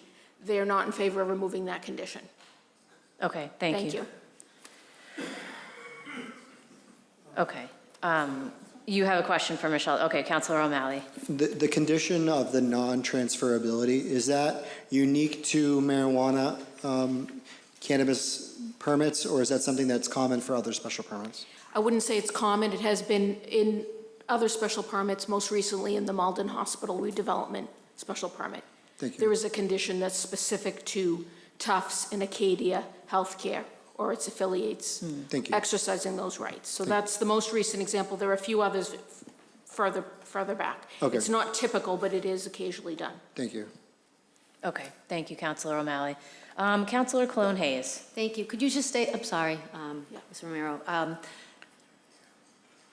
I want to repeat back what I just heard to make sure I understood it correctly. So the planning board approved the conditions, but keeping in the non-transferable license. Could you just repeat that back to me? Sorry. Yes, so the petition was to amend the special permit. So the planning, specifically, it was to transfer the special permit or reissue the special permit to this new entity that was listed. Okay, so that's the advisory recommendation that the planning board is making based on that petition. To keep in and the second part? So they recommend that that be granted, so a new special permit be issued to that entity. However, that it be subject to the same 20 conditions that the last special permit was subject to, and I believe the prior as well. And in those special conditions, Is it condition says- 8 that says the special permit is non-transferable, this special permit is non-transferable and non-assignable. Okay, thank you very much. Yeah, thanks. And thank you. So what I hit my button for originally is just to say, after hearing all this, personally, I am not ready to make a decision right now on this, especially if it is the last meeting. I wish this came before us so we could talk this through a little bit more. We have had so much litigation that I am concerned about opening up anything else. I feel very comfortable about opening up cannabis shops. I am very much in support. I spoke actually on your case when that happened. I'm just super concerned right now, and again, wish I had more time, and I did call so many people. I have a different opinion about what we should be doing now. So what I would also say, we care about our community. There's been some reference to grandstanding, but it's people here are asking questions because we love Malden and we care about Malden. We want to make sure that we're doing the right thing and that we have the right people here. Full stop. With that, though, being said, I would, if Councilor McDonald wanted to make that motion, I'd certainly think about seconding a motion to grant it with a condition that it's approved by the CLEC. That makes me feel a little bit better. But for me, this is, yeah, I'm not comfortable with voting on this tonight. Thank you. Okay, thank you. And just to review, an hour ago, we did have a motion on the floor to grant, so we'd probably be looking to add to that, amend that, just to go way back in time. Okay, next up I have Councilor Simonelli. Thank you, Madam President. You know, I just want to caution this council tonight. With everything that's been going on with the cannabis thing over the last year and a half, you got to be careful here tonight, because it's almost like if we had like a bunch of pizza shops up here tonight that are in competition with one another. Of course they don't want competition with one another. That's what I'm hearing here tonight. So I caution everybody tonight that, you know, there are 5 licenses. We've already had conditions. They've already been vetted. Again, they're just changing and adding a financial partner. And I think we need to be careful. And I'll let legal come in and talk more about it than me. But for me, I think that we just got to be cautious of the fact, under the things that have happened in the last year and a half with the cannabis licensing and what's transpired in the courts with botanicals and other folks. Yes, you know what, we could take in consideration how other people feel, but again, you know, they're all in competition with one another. So I think that needs to be taken in consideration. So you have to do what's right tonight, not about influence on other people that already own cannabis shops that might have competition coming in their direction. So I would advise this council to be very careful tonight on its vote. Thank you, Madam President. Thank you, Councilor Simonelli. Councilor Winslow. Yeah, no, I am supportive of issuing a revised, the new special permit as the planning board recommends. Just looking back, I mean, I was definitely highly involved, along with Councilor Crowe and Councilor Sika, in helping to develop the whole idea of having the CLEC, having the special permit process. And I think when you look back when we started, I mean, this was going to be a competitive process. And one reason why we would put in a provision about not allowing a transfer of special permit was we didn't want to have someone come in, give us a show, get a piece of paper, and then hand that off to someone right away.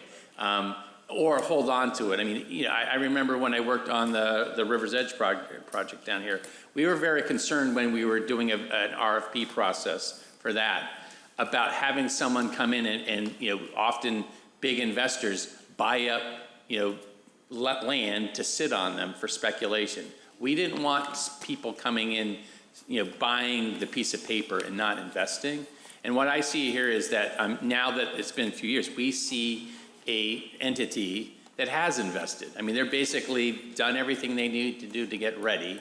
And yeah, I mean, years have gone by. They need to have the investment to get them over the line and adjust the operation and the structure. I mean, I think, you know, one of the things, you know, seeing generally, you know, you go to the Registry of Deeds or our permit database, often there, you know, investors set up individual LLCs to a particular property. I'm sure Misty's done that. I know, you know, Biotonicals, you do that. So it's unusual that this was not done that way. So, so however that was done. So I think that now that it is, you know, having, you know, in my ward, I've had some restaurants change over. And when that's happened, they've had to get, you know, they get the business, you know, the business use transfers easily. It's that liquor license that the new person has to come in. It's very standard.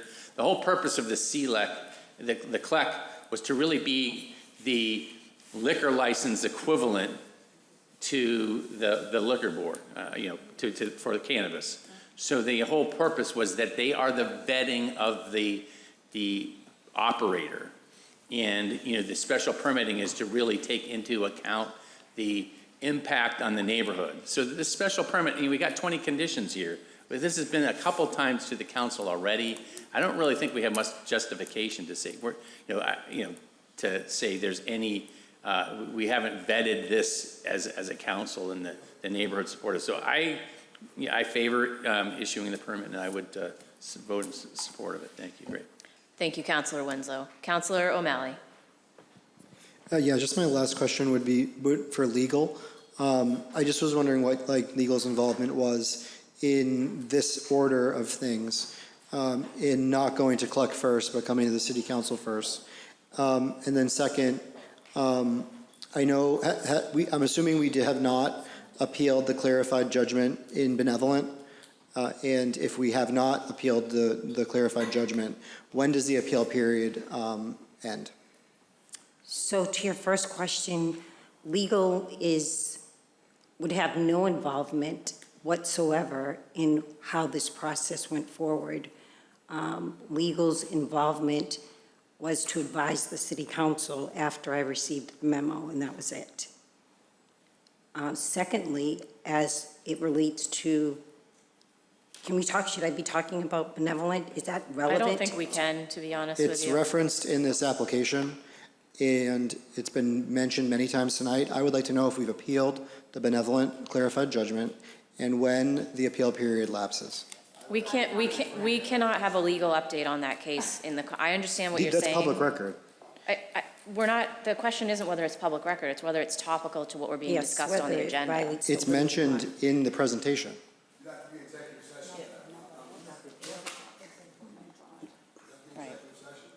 It's a fact of public record. I just would like. If we want to get an update on that, then we're going to have to do that not in this session, not on this agenda item and not on the floor. Okay. Thank you, Ally. Any other questions for me? Do any Councilor O'Malley, you still have other the floor. attorneys in the room know when the appeal period lapses? Councilor O'Malley, do you have any other questions on this paper? I move to table the application. Thank you. Do we have a second to that? Okay, seeing no seconds to that, that motion fails. The tabling motion has failed for lack of a second. Do you still have the floor? Do you have any other questions? Okay. Councilor Sika. Thank you, Council President. Thank you, Ally. So, my head is spinning. Okay, so we're worried about being sued for revising a special permit that we placed a condition on that has nothing to do with the vetting process of the CLEC, the Community Host Agreement, and the Cannabis Control Commission. I'm just trying to say this out loud because it's going in my head 10 million different directions. So if we're worried about being sued for that, then we should probably be worried about being sued for not allowing DMS Trinity to potentially sell their business like any other business in this city can do, legally do. For the past several weeks of the most critical budget process I've ever been a part of in the 14 years I've been sitting up here, we've been talking about leaving millions of dollars of tax revenue on the table from not opening up pot shops in this city, okay? I've heard it loud and clear from just about everybody. We're talking about economic development and how we can make this city better. And we're gonna sit up here and we're gonna argue with a potential business that's had a special permit with us for years, when all they're looking to do is add one person. I think everybody up here is forgetting what our job is. Our job is do we want to revise the special permit and remove a condition that we put in the special permit? And to sit here and say maybe we should put something, I understand, Councilor McDonald, where you were going with that, but the more I sit here and think about it, that makes it seem like we don't trust our CLEC, we don't trust the Community Host Agreement, and we don't trust the CCC. And I'm comfortable voting tonight to approve the revised special permit, to allow those things to continue and take place, because the ultimate decision maker is the CCC. They are the ones that are gonna say DMS Trinity or Beach House Cannabis, whatever its entity ends up being. They're the final decision maker that says that this company can move forward.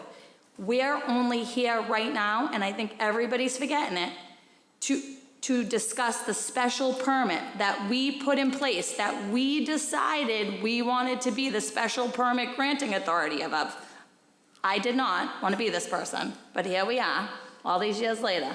I think we need to move this vote. I make a motion that we revise the special permit by eliminating the non-transferable piece, and any other cannabis business in this city, I think they would have to come back before us if they do hold a special permit that we have granted. But I don't know why they wouldn't want us to allow this, because in the future it could only hurt their business from being sold if something ever happened to come up in their life where they would need to sell their business. I make a motion that we So we already have that motion on the floor. And the motion that we need is to grant the petition to amend the special permit. Who did that? You did that. Oh, all right. I'm like, listen, my head is spinning because You both already did the same thing you just tried to do. Can I just really quickly, to reiterate this, and I know that can I just have Nelson come back up and restate this process? If you can do it so briefly. If tonight, Nelson, we approve to revise the special permit to remove the non-transferable piece, where does it go next? So as I said, it still needs to go to the CLEC, and it still needs to go to the mayor. Now, maybe further to the question should be, and it's been asked a few times now, and I thought Ron and I both touched on it, but I don't think necessarily we're getting across. Right now, it cannot go to the CLEC. So we need to change The ordinance does not provide the ability for the CLEC to transfer a license. So if they petitioned us to come in, we'd have to say no. There is absolutely no reason the mayor would entertain changing an HCA with someone who hasn't gone to the CLEC, who can't go to the CLEC, and has a special permit and says that they can't do those things. Anybody who has a special permit has the right to come to me and ask me to amend it. Anybody. They don't need a process laid out to do that. Okay. This business has a special permit. If they'd like to amend it, and they come to me and say, we'd like to amend our special permit, I deny their request and send it to you all. So that's why we're at where we're at. The CLEC cannot address this. There's no reason for the mayor to do it. You all can. But now you can tomorrow? I'm sorry? No, we have to No. redo the ordinance. So this isn't even going to get done till September. I don't know when it's going to get done, but tomorrow night at the CLEC, we are not vetting this candidate, no. Okay. And the planning board has previously already reviewed this, in addition, just for clarity. For any special permit, whether They you review issue it it, first. well, Right. any special permit that you issue, the planning board first reviews it and provides you a non-binding recommendation, which Michelle previously provided to you. Correct. If we're talking about like how much bureaucracy is around this, and we have an open ordinance now, I just feel like we've been talking about this for 2 hours now. If we're talking about the bigger picture, that's just Yeah. yet another layer here. I just really wanted to underline Yeah. why this is the first step, because it's the only step that can be taken right now. Yeah. This is the first step. Okay. Thank you. We appreciate your time tonight. Councilor McDonald, you are next in the queue. Thank you. Yeah, Councilor Sika, I think I really couldn't agree with you more at this point. Like, I don't even know why we grant these special permits. I never what I'm wanted getting to. Because it is such a messy process with the city council. And I will say to the folks at Trinity, when you first came to us to get a special permit, I said, I feel like we're being too hard on you, but I just wanted to get your permit approved. So my question about conditionality was to see, could we get to like a consensus, so that you get a unanimous vote about this? Because I think it's important for businesses to hear the city's support. But that does not seem forthcoming. So I'm not going to make that motion, and it's been helpful to understand the problem with the CLEC and their ability to, or lack of ability, constrained by our ordinance, to actually vet this new operating candidate at all currently, and we will have to address that. So I do think, while this is separate from but my understanding, so the planning board has recommended that we issue a different permit that has the non-transferable clause. Councilor Sika, your proposal is to amend the existing permit to simply remove the non-transferable clause such that it would have to be approved at a future point. Am I understanding that That's the paper correctly? before us. Can I just say something? I just wanna make sure Just for clarity, what we have before us on our agenda is this hearing is on a petition to amend the special permit. That's right. I just want to make sure that that's the motion Councilor Sika is making. That's what I just restated back to Councilor Can you just Sika. put my, Yeah, thank your you. light's on I now. apologize. Okay. So, Councilor McDonald, to your point of wanting to double check, I think if we only revise that, if we change it, then I think the revision is probably best at this moment, to remove it. Yep. Because if we change it, then the vetting process, I feel like the vetting process may be bypassed because they'll have a special permit with their new name, that Right. Beach House I agree. LLC. And no one I has think to- we have a little bit more, I think just revising it to remove that allows us to still follow the process. Because technically, if we just change the special permit to the new name, they've already been vetted.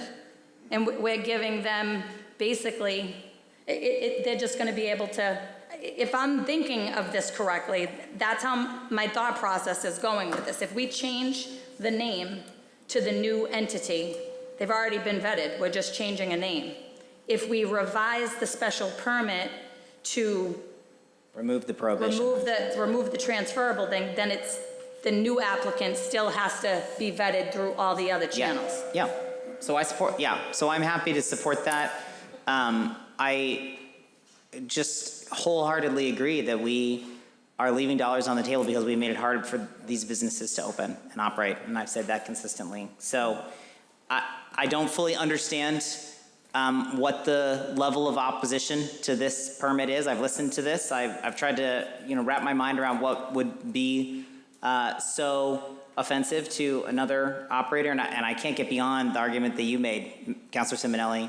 So I think, respectfully, I am happy to support the removal of that prohibition so that our own licensing commission can do its job and the state licensing commission can do its job, and we can get that badly needed tax revenue, which I've spent so much breath in the last year talking about this and the budget crisis that our city faces. So let's just get them operating. Thank you.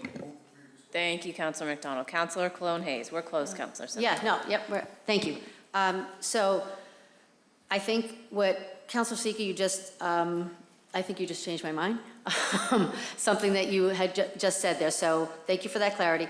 What we were looking for tonight, and let's be very clear about this, is that everyone, well, I shouldn't say everyone, myself, I have been extremely vocal about needing cannabis revenue in our city, opening them up, being open to it, that's what we need.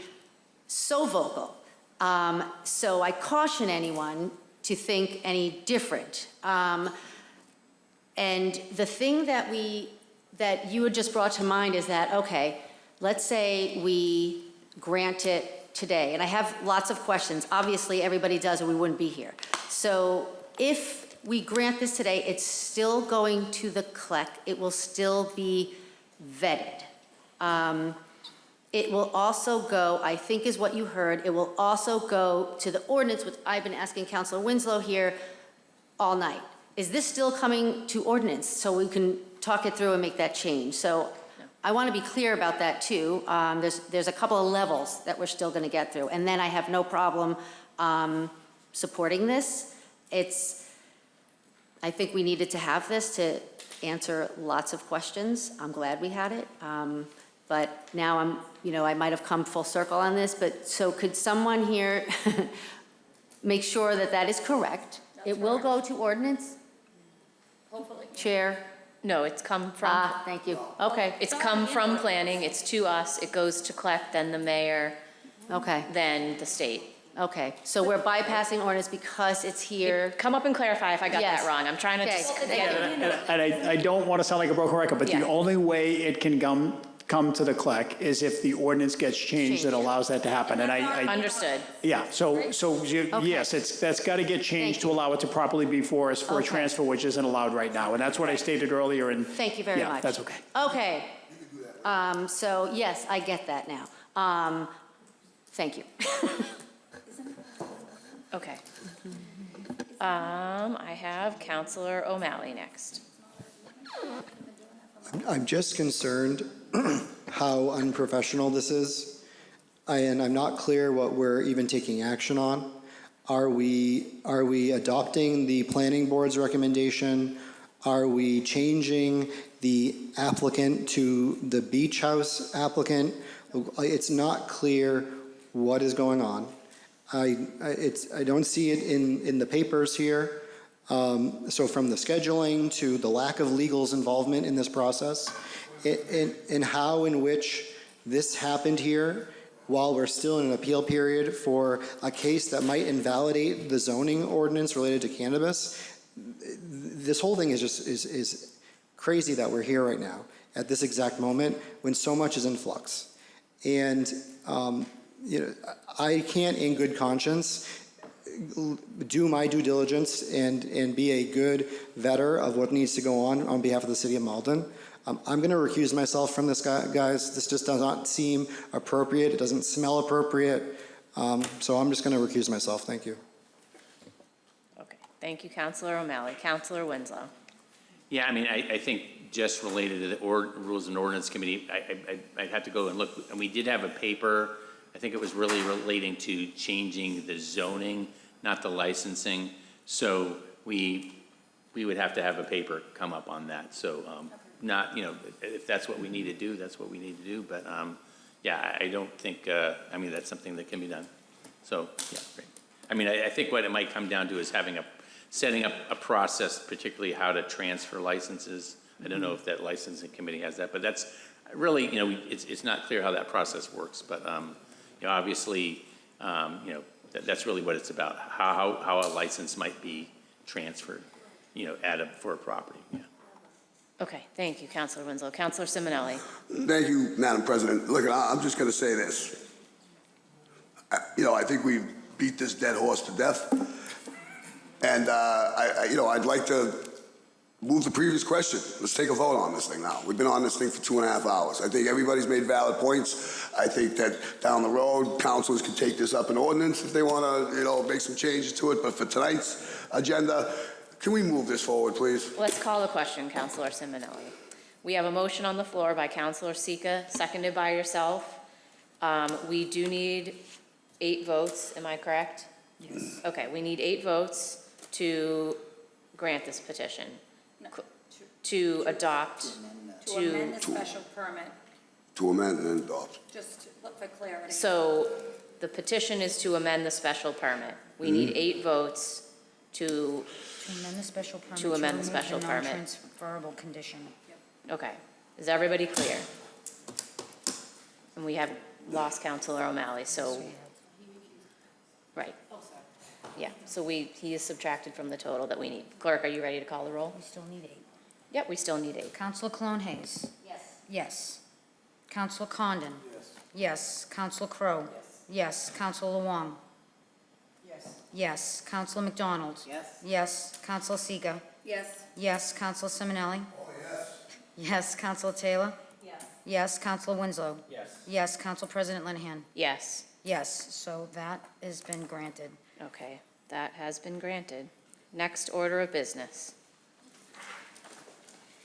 Paper 335-26, be it ordained by the Malden City Council that the Code of the City of Malden 12.12.300 inclusionary zoning is hereby amended by striking the ordinance in its entirety and inserting the following, which is listed in the body of the paper. Okay. Counselor Winslow for the paper. I can also recognize our Director of OSPCD, Alex Pratt, to come to the podium for any questions. So I'm going to put the podium mic back on. Counselor Winslow, do you want to Yeah, I mean, introduce just us? briefly, I think we were, I was involved with Councilor Spatafora when we developed the inclusionary zoning ordinance. We had an in-depth study conducted on what was workable. I mean, this is like 5 years ago, in terms of the economics and financing of inclusionary zoning. The market's changed, and so I think the intent of this is try to, continue to keep our inclusionary zoning in place, but to make it better and, make sure we keep going forward on this, but adapt it to what's happening there. So, and I think, our Director Pratt could speak more in depth about that, I think, right? Okay, thank you, Counselor Winslow. You have the floor. Thank you. Good evening, everybody. So as Councilor Winslow alluded to, there is no evergreen inclusionary zoning policy. A policy that is good in 1 year might not be good the following. So the council wisely 5 years ago included a provision in our first inclusionary zoning policy that said we must revisit this every 5 years. And I'm very grateful that we did so because the economy has changed like 3 times since then. The inclusionary zoning policy that we adopted 5 years ago was based on a financial feasibility analysis and was seen as an aggressive but somewhat feasible policy at the time. It is not working today. The cost of building housing, the cost of building affordable housing, changes in construction market, inflation, all the reasons we've been hearing about every day for years now have made our inclusionary zoning policy too restrictive. That means that we are requiring too much of market rate developers in terms of the affordable housing that we are requiring, such that it is very difficult, if not impossible, for them to build anything at all. The important analogy here, I guess, is, or the way to think about this is, you could require 10, 15, 20, 50% of the units to be built to be affordable. If someone can't afford to build the units, you're getting 50% of nothing, which is nothing. So what we want to do is we want to update our inclusionary zoning, which we expect we will do at least every 5 years, to make sure that it meets the market conditions that we are facing. And there are 2 sides of that. On the first side is the requirements that we have on the development. So what is the size of project that is affected? What is the level of affordability that is required? And what is the percentage of units that must be made affordable? And then there are details within that as well. On the other side of that equation, so those are the requirements, think of those as the sticks, we also have carrots, those are the incentives. We know that it is financially challenging to build affordable housing. We know it very deeply, and we have this confirmed by our study as well. So the intention of the council 5 years ago was to create incentives so that you both had a carrot and a stick approach to make it easier and more feasible for market rate developers to build that affordable housing. and even in some cases to reward them for building extra affordable housing, to incentivize them to do the right thing. So tonight what we are recommending is changes to both sides of those equations, both the incentives and the requirements.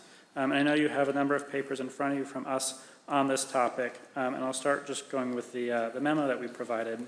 On the incentive increase, or I'm sorry, let me start on the requirement increase.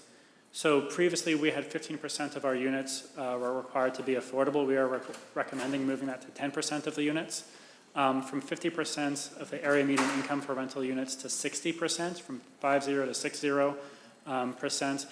Those changes make it easier for those projects to pencil out. It will still be a challenge in this high interest environment, but it makes it easier. And that also aligns, the change from 50% to 60% aligns us with state and federal tax credits that can help fund affordable housing, which could help make these things work better in tandem. On the incentive side, and I should say the home ownership is consistent. We are removing certain requirements around nursing homes that were previously covered, which don't really make sense to be covered. They don't operate the same way. When you pay a nursing home rent costs, you're not paying for rent, you're paying for service as well, which can be nursing services and other things like that. They're apples and oranges. You can't build them under our policy right now, so we want to make sure that those types of uses are still allowed in the city. We don't want to be a barrier there. On the incentive side, we are increasing from 1 unit to 2 unit, the density bonus that you get for building a required affordable unit. On the parking adjustment, we are keeping the 1 parking space per unit requirement for market rate projects. However, for projects that are doing more affordability than we require, we are dropping that to 0.75 per unit. And we've provided greater flexibility for 100% affordable housing projects by special permit to be able to go up a story in all zones to a max of 3 stories in all zones except industrial, and to give them more flexibility in doing so. We also made some process improvements. The largest one, the policy previously required that all inclusionary zoning projects follow a special permit process. We are moving the IZ compliance from special permit to administrative, so that would be our office would confirm that the project either complies or does not comply with inclusionary zoning. The important thing to note here is any project that would require a special permit anyway would still have to go through that process. The change here is that the special permit granting authority, the city council or the planning board, does not need to wrestle through the wonkiness and the particularities of the inclusionary zoning compliance as part of your special permit review. That will be done before it gets to you, before it gets to the planning board. This provides more clarity, it makes the process simpler. It takes something off of your plate and off of the planning board's plate while still keeping the responsibility of granting special permits for all the other reasons we typically do that in the same place. Now, there are a number of other changes throughout. I'd be happy to go through them. I know the council has been meeting for several hours already, and I don't want to bore you all, but I'm happy to answer any questions or focus on places that are of interest. My one question is, are you hoping to have us refer this to the joint planning hearing that's in August? We would hope that you would refer it to the joint hearing, whether that is, I know there's been some discussion about that being held in July or August. Okay. Our hope is that that hearing could take place sometime over the summer. Okay. And that the council could be prepared to potentially vote favorably on this in September. Okay, so do our homework based on what you've told us tonight and what's amended to the agenda, and be prepared to go to that, have the ordinance committee be at that. Okay, Yes. sure.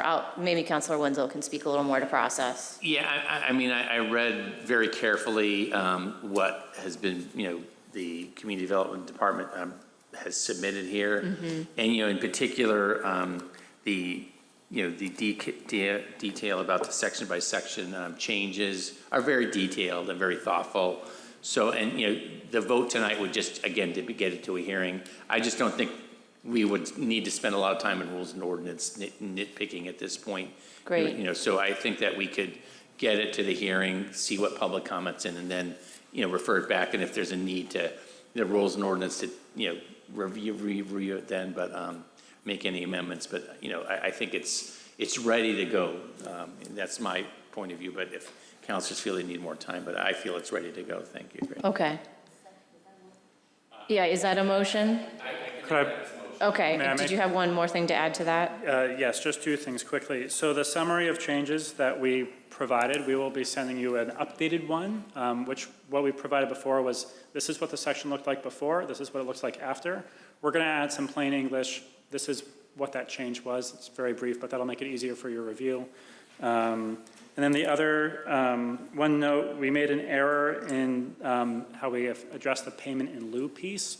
What we had previously provided was that OSPCD would be able to approve or deny a developer's request to make a payment in lieu. What we would like that to say is that that would go to the Affordable Housing Trust Fund Board, and the Affordable Housing Trust Fund Board would be able to make that determination. So if there were a motion, I would respectfully request that the motion could amend that proposal as I described. Move to refer as amended? Yeah, move to refer with that amendment related to having the. Oh, I'm so sorry, Steve. I didn't mean to turn I your would mic move off. to refer to the Joint Planning Board and Rules and Ordinance Committee with the amendment that the payment in lieu of taxes waiver be required to be approved by the Affordable Housing Trust, basically. So thank you. Great. Will you be sending that to the clerk so that we can Yes. have the updated? Yeah. I mean, I understand that if we don't send this tonight the way we need it to go to planning, it can't go. I'm not, all I'm suggesting is if you're going to refer it as amended, Yeah. you should probably take a vote to amend it first. Vote to amend, then vote to refer as Okay. amended. Okay, so we have a motion by Councilor McDonald, seconded by Councilor Winslow to amend. All in favor? Aye. Any opposed? The amendment is to change the body that is, has the ability to approve a request from a developer to make a payment in lieu instead of building the units. Our prior draft said that responsibility was with OSPCD. We would like to have that be the Affordable Housing Trust Fund Board as the more appropriate body for that. Okay. And then we had the previous motion by Councilor Winslow, seconded by Councilor Cologne Hayes, to refer to the joint hearing to be scheduled. All in favor? Aye. Any opposed? Okay, that is referred. Thank you so very much. much. Next order of business. Paper 336-26, communication. The Board of Registrars of Voters respectfully submits to the City Council the Board's recommendation for papers necessary to the upcoming 2026 state election cycle, numbered as 337, 338, 339, and 340, series of 2026. The Board recommends these papers favorably by unanimous vote for adoption by the Council. Okay, so it looks like we need a motion to receive. Okay, so moved by Councilor Luong, seconded by Councilor Sika. All in favor? Aye. Okay, those are received. And then we need a motion to adopt. Do we need to do these individually? I'm sorry. We can do them all at once. Do you want me to just explain what they are? The Yeah, basic that'd be great. Okay, so these 4 papers are basic housekeeping. We do them prior to every election cycle. The first one is to just adopt the early voting hours that we will have coming up in August for the September primary and in October for the November election. The second paper is just to designate our polling locations for the entirety of the 2026 election season. No polling places have been changed since last year, so no heavy lifting there.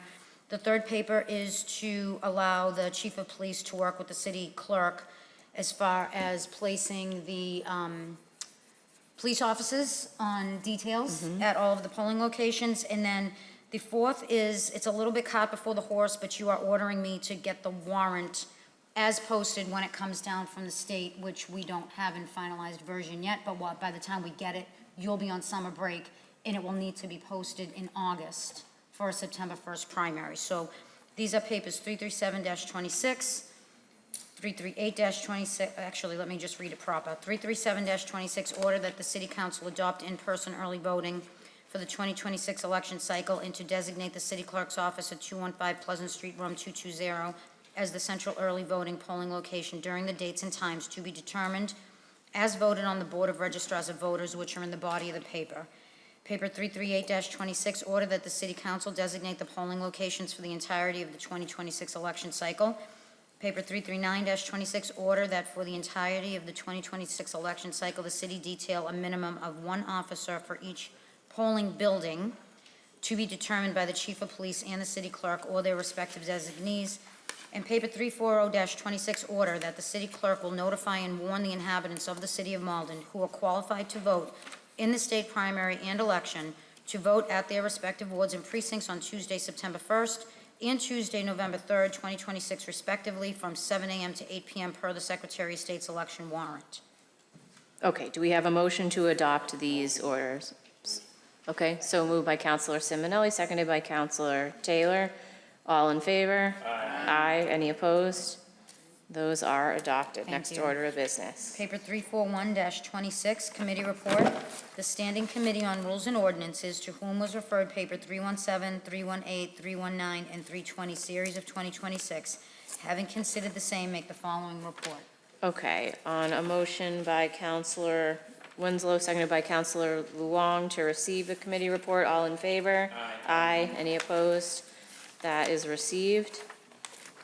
On the agenda, the first paper is 317-26, but that was actually tabled in committee. Okay. So if it's okay with you, Council Winslow, we'll skip over that? Okay. Paper 318-26 is the first paper. Be it ordained by the Malden City Council that the Code of the City of Malden 2.16.040 Cemetery Trustees is hereby amended by striking subsection A and inserting the following. City cemeteries shall be under the care and management of 3 trustees, all of whom shall be chosen by the City Council for a term of 5 years. Commencement of the 3-member board shall take effect at such time as the current 5-member board is reduced by attrition. Okay, Councilor Winslow. Yes, so, Maria Louise was there to speak about the paper. So right now, we have, the board has 5 spots for trustees. 1 spot is vacant, and we anticipate someone, retiring from the board. So both kind of in the interest of streamlining the board and saving a bit of money, because this board does earn a stipend, that, in the budget process, it was recommended that we trim this board back to 3 trustees. And the Rules and Ordinance Committee voted 3-1 in favor of and recommending this to be adopted tonight. Thank you, Greg. Okay, thank you, Councilor Winslow. Do I have a motion to enroll? Motion. Okay, is that Councilor Winslow and Councilor Cologne Hayes? All in favor? Aye. Any opposed? So. Councilor O'Malley, was that you? Okay. Okay. Then I would make a motion to suspend rules so that we can, for the purposes of ordaining tonight. Second by, Okay, 1 second. Okay, on the motion by Councilor Winslow, seconded by Councilor Crowe, to suspend the rules for the purposes of ordaining, we need to call the roll. Councilor Cologne Hayes? Yes. Councilor Condon? Yes. Councilor Crowe? Yes. Councilor Luong? Yes. Councilor McDonald? Yes. Councilor O'Malley? No. Councilor Seega? Yes. Councilor Simonelli? Yes. Councilor Taylor? Yes. Councilor Winslow? Yes. Council President Linehan? Yes. Okay, so the rules have been suspended. So motion to ordain. Okay, on a motion by Councilor Winslow, seconded by Councilor Crowe to ordain, we will call the roll. We just did. Councilor Cologne Hayes? Yes. Councilor Condon? Yes. Councilor Crowe? Yes. Councilor Luong? Yes. Councilor McDonald? Yes. Councilor O'Malley? No. Councilor Seega? Yes. Councilor Simonelli? Councilor Taylor? Yes. Councilor Winslow? Yes. Council President Linehan? Yes. Okay, so that paper has been ordained. Okay, next order of business. Paper 319-26, be it ordained by the Malden City Council that the Code of the City of Malden 2.16.090 Emergency Management Board is hereby amended by striking subsection A and inserting the following. The Emergency Management Board shall be comprised of the police chief or their designee, the fire chief or their designee, the Director of Public Works, the Director of Public Health, and the Director of Public Facilities. Oversight of the Emergency Management Board shall be the responsibility of a Director of Emergency Management, who shall be designated by the mayor from either the police chief or their designee, or the fire chief or their designee. Okay, Counselor Winslow. Yeah, so right now, the Emergency Management Board has 7 members. This would reduce the number of members to 5. And then also in doing so, would make clear that the Director of Emergency Management who chairs this would be either someone appointed by the mayor from a designee of the fire chief or the police chief. So those are the two key things. So those are 2 things that are happening. Councilor O'Malley, we did make recommend an amendment that this language that talks about the emergency management director being designated by the mayor from either the police chief or his designee or the fire chief or his designee, which is, this is listed as Section A, that actually be amended to be that phrasing be shifted to Section D1. So the committee did vote to make that recommendation for an amendment, plus we did vote unanimously to approve this change in the board, so. So we need to make those amendments? So, yeah, I mean, I think we would make, yeah, so. I'm not sure I followed what you said you changed you moved.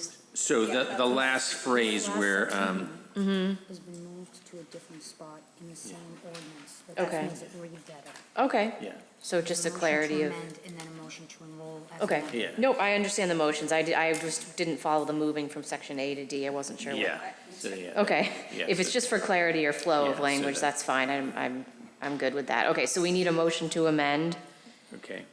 So a motion to amend so that the language that says the Director of Emergency Management will be designated by the mayor from either police chief or his designee or fire chief or designee. And the other amendment was to make this gender neutral. So I have the clerk there, but that was the other good thing. catch. So 2 things that Councilor McDonald caught that. Okay, so strike. those are the 2 parts of the amendment. So to change that phrase to gender neutral and move it from Section A of the ordinance to Section D1.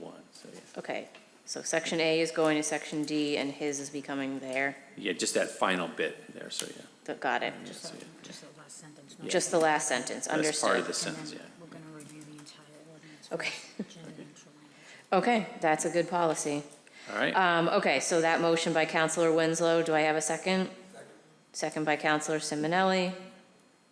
All in favor of amending? Aye. Any opposed? Okay, So and motion to enroll as amended. enroll as amended. Thank you, Counselor Crowe. We have a motion by Counselor Winslow, seconded by Counselor Crowe to enroll as amended. All in favor? Aye. Any opposed? Okay, And so then motion to suspend the rules so that we, for the purposes of ordaining in one night. Thank you. okay, motion by Counselor Winslow, seconded by Counselor Simonelli to suspend the rules in order to ordain.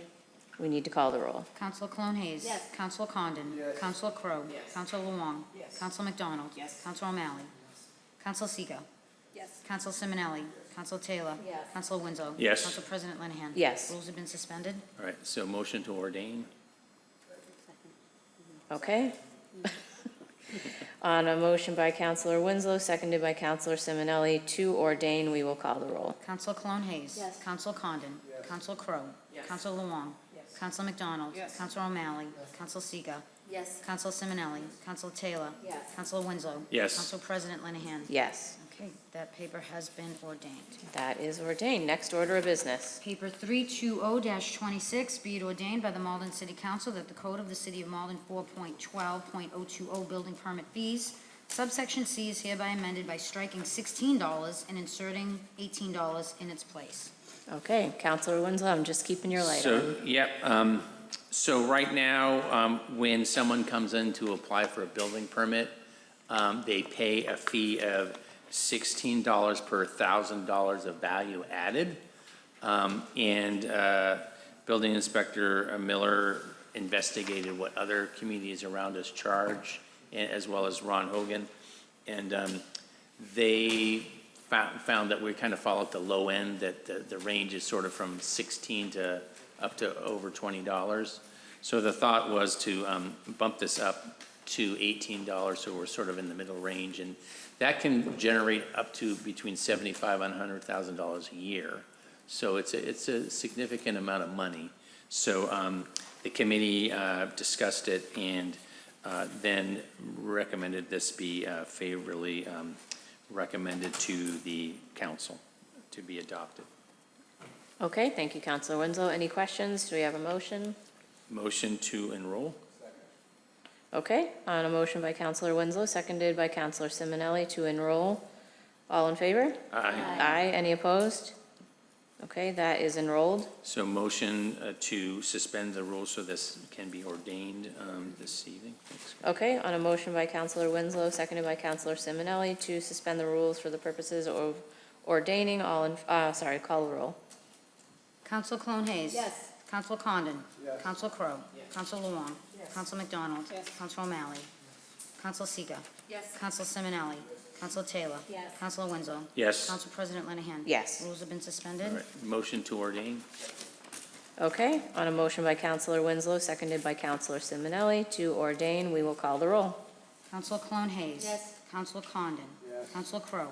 Yes. Council Luong. Yes. Council McDonald. Yes. Council O'Malley. Council Seega. Yes. Council Simonelli. Council Taylor. Yes. Council Winslow. Yes. Council President Linehan. Yes. That paper has been ordained unanimously. Unanimously ordained. Okay, thank you. Next order of business.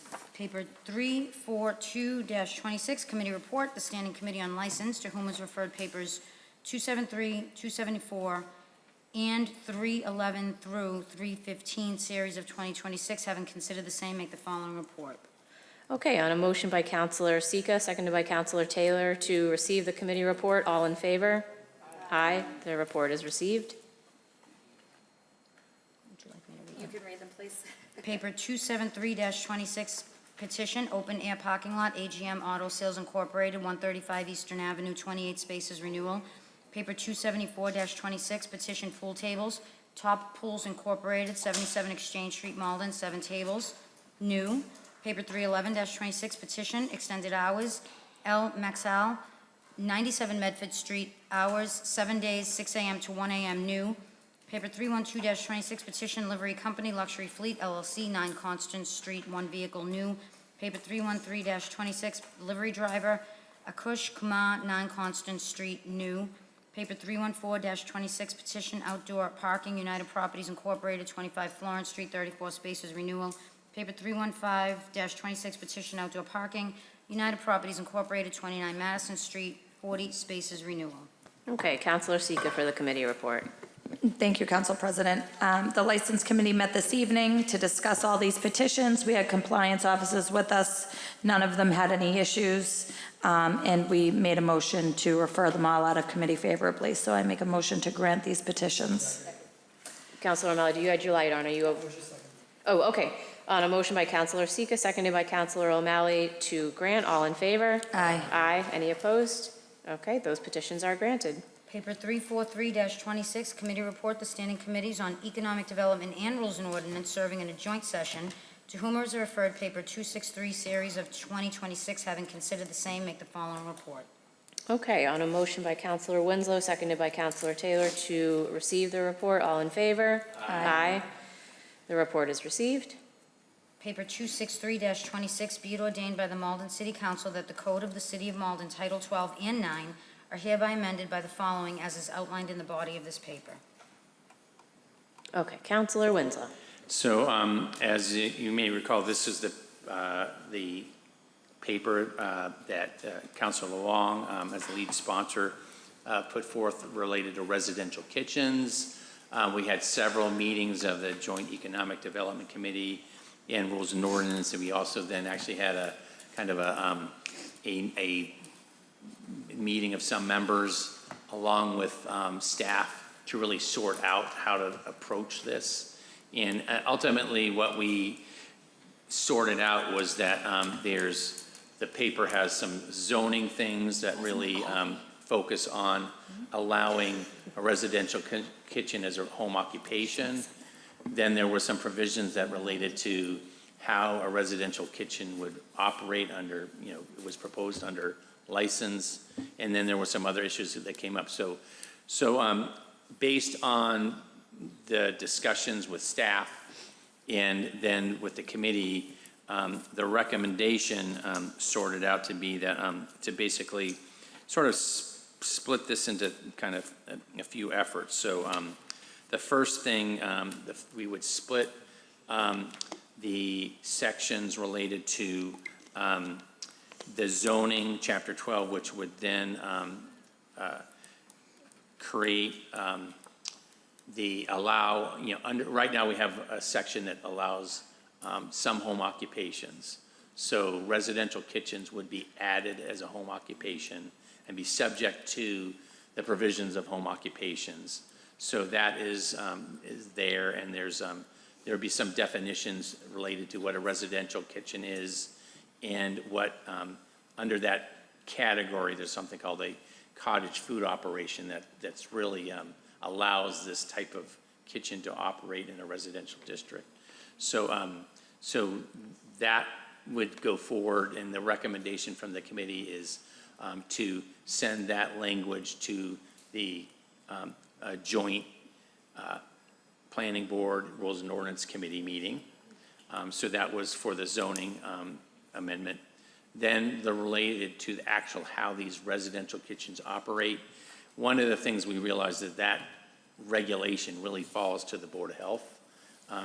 The regulations are under the state sanitary code, and the Mass Department of Health has guidelines how to do this. And I think there's concern that actually now the city's Board of Health sanitary code actually conflicts with some of the state regulations. So really the recommendation then from the committee is to refer how these actually operate to the Board of Health, so that they can adopt the state sanitary code provisions related to residential kitchens, and then also adopt the policy. One of the barriers that was presented first up was that a restaurant needs 3 sinks. I mean, basically you need a sink to wash food off on, you need a sink to clean dishes on, and you need a mop sink. So that's how a restaurant has to be done. Residential kitchens, there's no expectation that someone's gonna have 3 sinks. So the state policies recognize that. But that really, because that's overseen by the Board of Health and the Special Services, that it really makes sense for the Board of Health to adopt the state regulations and the guidelines. So the recommendation from the committee is to refer that matter to the Board of Health. The one other issue that came up was related to just how does trash get handled from a residential kitchen. And so, we have, under Chapter 9, we do have our solid waste regulations that talk about how residents handle waste and how commercial businesses. So the recommendation of the committee is that the Rules and Ordinance Committee develop some changes to our solid waste regulations to say that, residential kitchens have to get enough bins and tags to handle the waste that they're generating. So if suddenly they're generating more waste out of their house, if it takes 2 bins, they need to have 2 bins. And then also the thought that maybe they have a lot of, waste that can be composted, that they would sign up for the composter program. So those are the 3 recommendations. And I do note the committee then also made a recommendation that under the provision for residential kitchens, that the people, they would be prohibited from wholesale or retail, sales, but except by pre-ordering. So that's how the recommendations there. So I think Caroline has a more detailed language on that. But the recommendation is to refer the zoning things to the joint hearing as we discussed in committee. So we discussed that, so that's the basic stuff, so I don't know if. So the motion is to refer this to the joint hearing? Yeah, I mean, I guess ultimately, what we did vote on was we voted to amend the paper to be consistent with the language that we would be adding definitions for a residential kitchen and cottage food operation, that we would amend the zoning to allow residential kitchens as a home occupation, with the proviso that they could sell pre-sale. So that was an amendment. So I think we have to make that amendment, But what do we Carol. need, okay, so I was in we committee have- for yeah. the split of the paper. I understand Yes, part yeah, of it's yeah. going to Board of Health and part of it's Yeah, going to the yeah, hearing. Yeah. Do we need, I'm unclear what we need to do right now. So. You have sorry, let me Yes. take Councilor So- O'Malley. You have a point of Yeah, I was just going to ask the clerk, so we're going to split this paper. I'm assuming that the Title 12 zoning will keep the 26326 paper number. And do you think that the Section 9 that's going to go to Board of Health will get a new paper number? When we've split papers in the past, usually what I've done is just add an A. Okay, So same paper number, A. okay, that makes sense to me. Okay. That was my only question. So my understanding is that Title 12 is going to get referred as amended to joint planning and ordinance, and that Section 9 is going to get referred to the Board of Health in this new paper format. 263A-26 would be Correct. Title 9 going to the Board of Health, yes. That was my All right, understanding. so Section Yeah. A So that would will be, I say- guess, the first thing, to split the paper into two Yep, things. goes So- to Board of So I Health. make that recommendation that the paper be split into two sections, Section 12 to be referred to the joint hearing, and the section. Do we need two motions to split and then refer, or can we split and You refer? do not have to vote on splitting a paper, it can be done Okay, at any time, but you Okay. do have to vote to amend. right. So then, okay, so I guess with the consent of the council, the recommendation from the committee is to split the paper into two sections. So- Okay, I do so have a if light any- from the sponsor. I'm going Okay, to go to so- Councilor Lalonde quickly before we take the vote. If we could just be, if we could, I know it went back and forth in committee, and I just want to make sure we're clear on what exactly the two different sections are going to read. Could you go, do you have those prepared? City Clerk, if you could. Well, I go don't have through. them prepared because they were kind of just thrown at me in the middle, so I have to go back and re-listen to the meeting. But basically, what I can tell you is that on paper 263, there were, the draft paper was written with amendments to 12.28030 to 12.32060. There were three different sections, I have to open it up.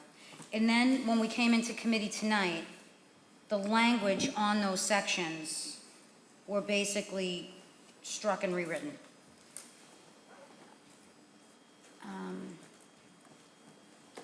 I swear to God, we've been here so long that the Wi-Fi shuts off and I can't get into, I can't get into Granicus. I'm sorry, the So, Wi-Fi shut off. All right. So, but I think everybody, I guess the consent is to split the paper into two sections. I guess that's the first thing, right? So- Okay, So so, that's done, I guess, by consent or whatever.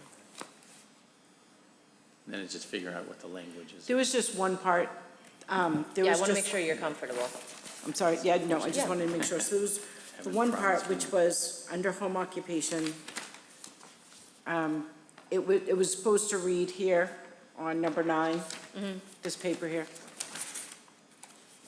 We were amending it at the very last statement to read, "On-site sales shall be limited to prearranged pickup." Oh, I did write that down, yeah. So I just want to make sure that that's included. Yes, that I have, yeah, that was that was made in on the there. fly, Sorry, yes. I make that Yep, Right. I've got And that, so it's gonna read a The body of the retailer. first part, the number 1 inserting into MCC, that whole first section. That's the of my- amendment we need to do. Right, so that was being struck. The very first one, on my paper. So I just want to make sure those two changes, that make sense? I'm going to look at my paper quickly.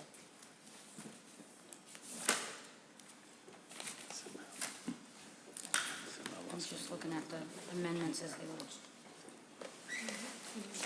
It kind of feels like it was yesterday. It was so long ago.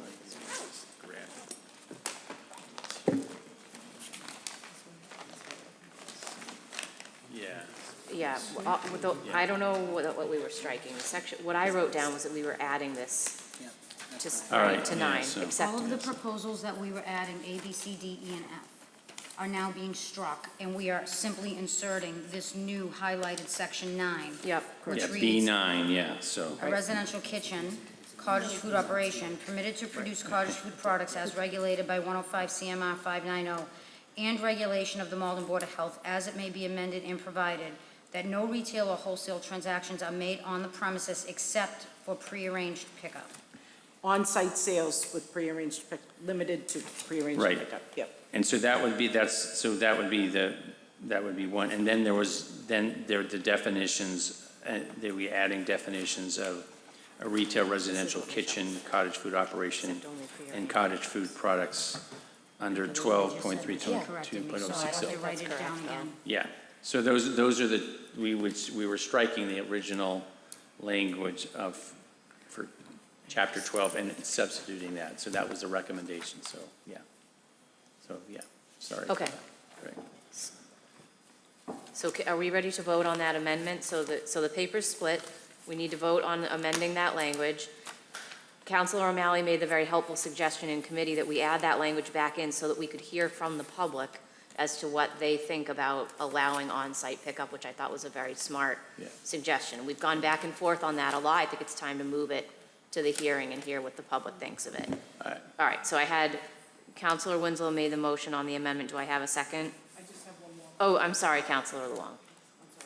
And then the second part was to make sure that was what was written in for the Board of Health was that they were going to go back. We were asking them, just to be clear, to go to the regulations dictated by the state's regulations on residential kitchen sanitation. I just want to make sure, because there's a clear difference with how that's written, that's all. Because we're asking them to adopt that. We're going to ask the Board of Health to adopt the rules allowing residential kitchens consistent with Massachusetts Sanitary Code 105 Perfect. Yep. CMR 590. Yep. Perfect. Yep. And the guidance developed by Massachusetts Department of Public Health for residential kitchen operations. Yes, that's it, thank you. right. So first we have to do the amendment of the paper, so I Okay. make that amendment. So, and I'll have Thank you for Councilor your Luong patience. second that. Okay. All in favor of the amendment? Aye. Any opposed? Okay, so that is So- amended. So make a motion to refer that to the paper as amended to the Joint Planning and Rules and Ordinance Committee. Okay, on a motion from Councilor Winslow, seconded by Councilor Luong to refer. All in favor? Aye. Aye. Any opposed? Right. Okay. Then I guess I make a motion, per, as Michelle just explained in the language, to refer refer it to the Board of Health for development and consistent with the residential kitchen regulations of under 105 CMR 590 and the guidance of the Department of Health. Okay, on a motion by Councilor Winslow, seconded by Councilor Luong to refer that section to the Board of Health. All in favor? Aye. Any opposed? Okay, and then the third recommendation, that the Rules and Ordinance Committee take up amendments to the solid waste regulations to accommodate I forgot residential about that kitchens. So, one. yeah. Okay. Michelle, I'm just going to put you on that one, too. Okay. Okay. A motion by Councilor Winslow. Can you restate that? I'm sorry. So To a take up the motion solid waste. to request that the Rules and Ordinance Committee take up drafting amendments to our solid waste regulations to accommodate trash and composting from residential kitchens. Thank you. Okay, all in favor? Aye. Aye. Any opposed? Okay, that That is is it. all set then, I think. Well done. All right. It was Next order a of lot. business. A lot of things going on tonight, so. Yeah, we got it through. The docket is clear. Does anybody have personal privilege? Oh my God, everybody does. Yes, Councilor Condon. I'd like to address that paper. Okay. And The cottage Table kitchens? it. Oh, you want to talk about National Grid? It's already on the Yeah, I'd table. like to continue to leave it on the table. Oh, okay. There's no objection. the table, it's on the table, folks. Rough treatment tonight. Are those new glasses? I like those glasses. You couldn't find us. Oh, man. Okay, Counselor Crowe. Thank you, Madam President. So I thought I'd start off the 4th of July announcements. So Ward 1 and Ward 2 will be hosting the annual movie night in the park on the 3rd of July at Green Street Park. We start at 6:30. We have some music and we'll have some inflatables and other things. And the movie starts about at sundown, so that's usually about 8:45. So just to plan accordingly. And we always give a hint of the movie, and it's when Buzz and Woody first meet, considering they're on their 5th That's saga. more than a hint. So come on over. Just keep an eye, we will reschedule for another time if there looks like rain, because we tried to move it last year and it's not as easy movable, not something close, but so. And on the 4th of July, at Deva Park from 9 to 12:30-ish, and the Deva Park is next to the Irish American. We will have inflatable rides, water slides, races, pony rides, face painting, cookout, frozen treats, a 3-on-3 basketball tournament. And so if you're in grades or going to grades 5 through 8, you can sign up through the rec department. It's a lot of fun, and we'll have just a lot of fun. So I hope everyone comes down and enjoys. We're always looking for volunteers. The more hands, the better. So you can reach out to me or Council Condon, and happy, wonderful Independence Day. Thank you, Counselor Crowe. Counselor Sika.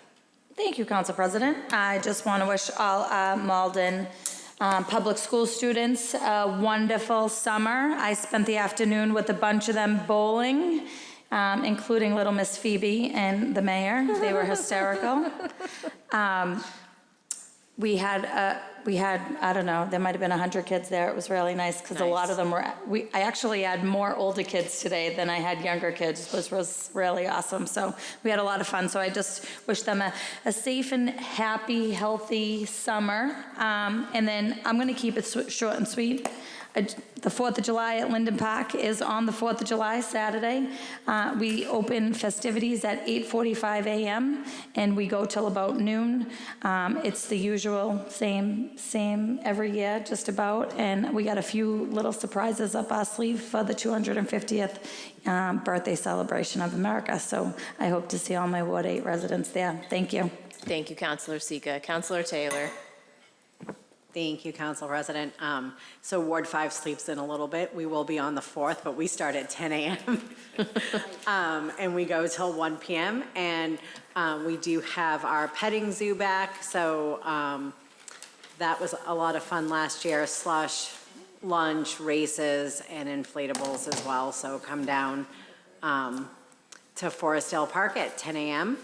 and enjoy the 4th of July with Ward 5. Thank you, Counselor Taylor. Counselor Colon-Hayes. Thank you. First, I just want to say thank you to everyone who showed up to our Juneteenth Freedom Celebration here in Malden. It was tremendous. All the community groups, all the performers. It was just a day that started off rocky, but ended up being a fabulous celebration. So I just want to thank everybody for that. And our fabulous team. We're going to be doing a debrief. If anyone has any notes they'd like to text me on how we can improve or what we did great, please send them to me. And also Fuji, Friends of Oak Grove Inc., we're having our fishing festival this Saturday, 9 to 12. We're gonna have the Mass Wildlife anglers there. And I'm hoping I'm gonna pronounce this right, but the traveling apothecary.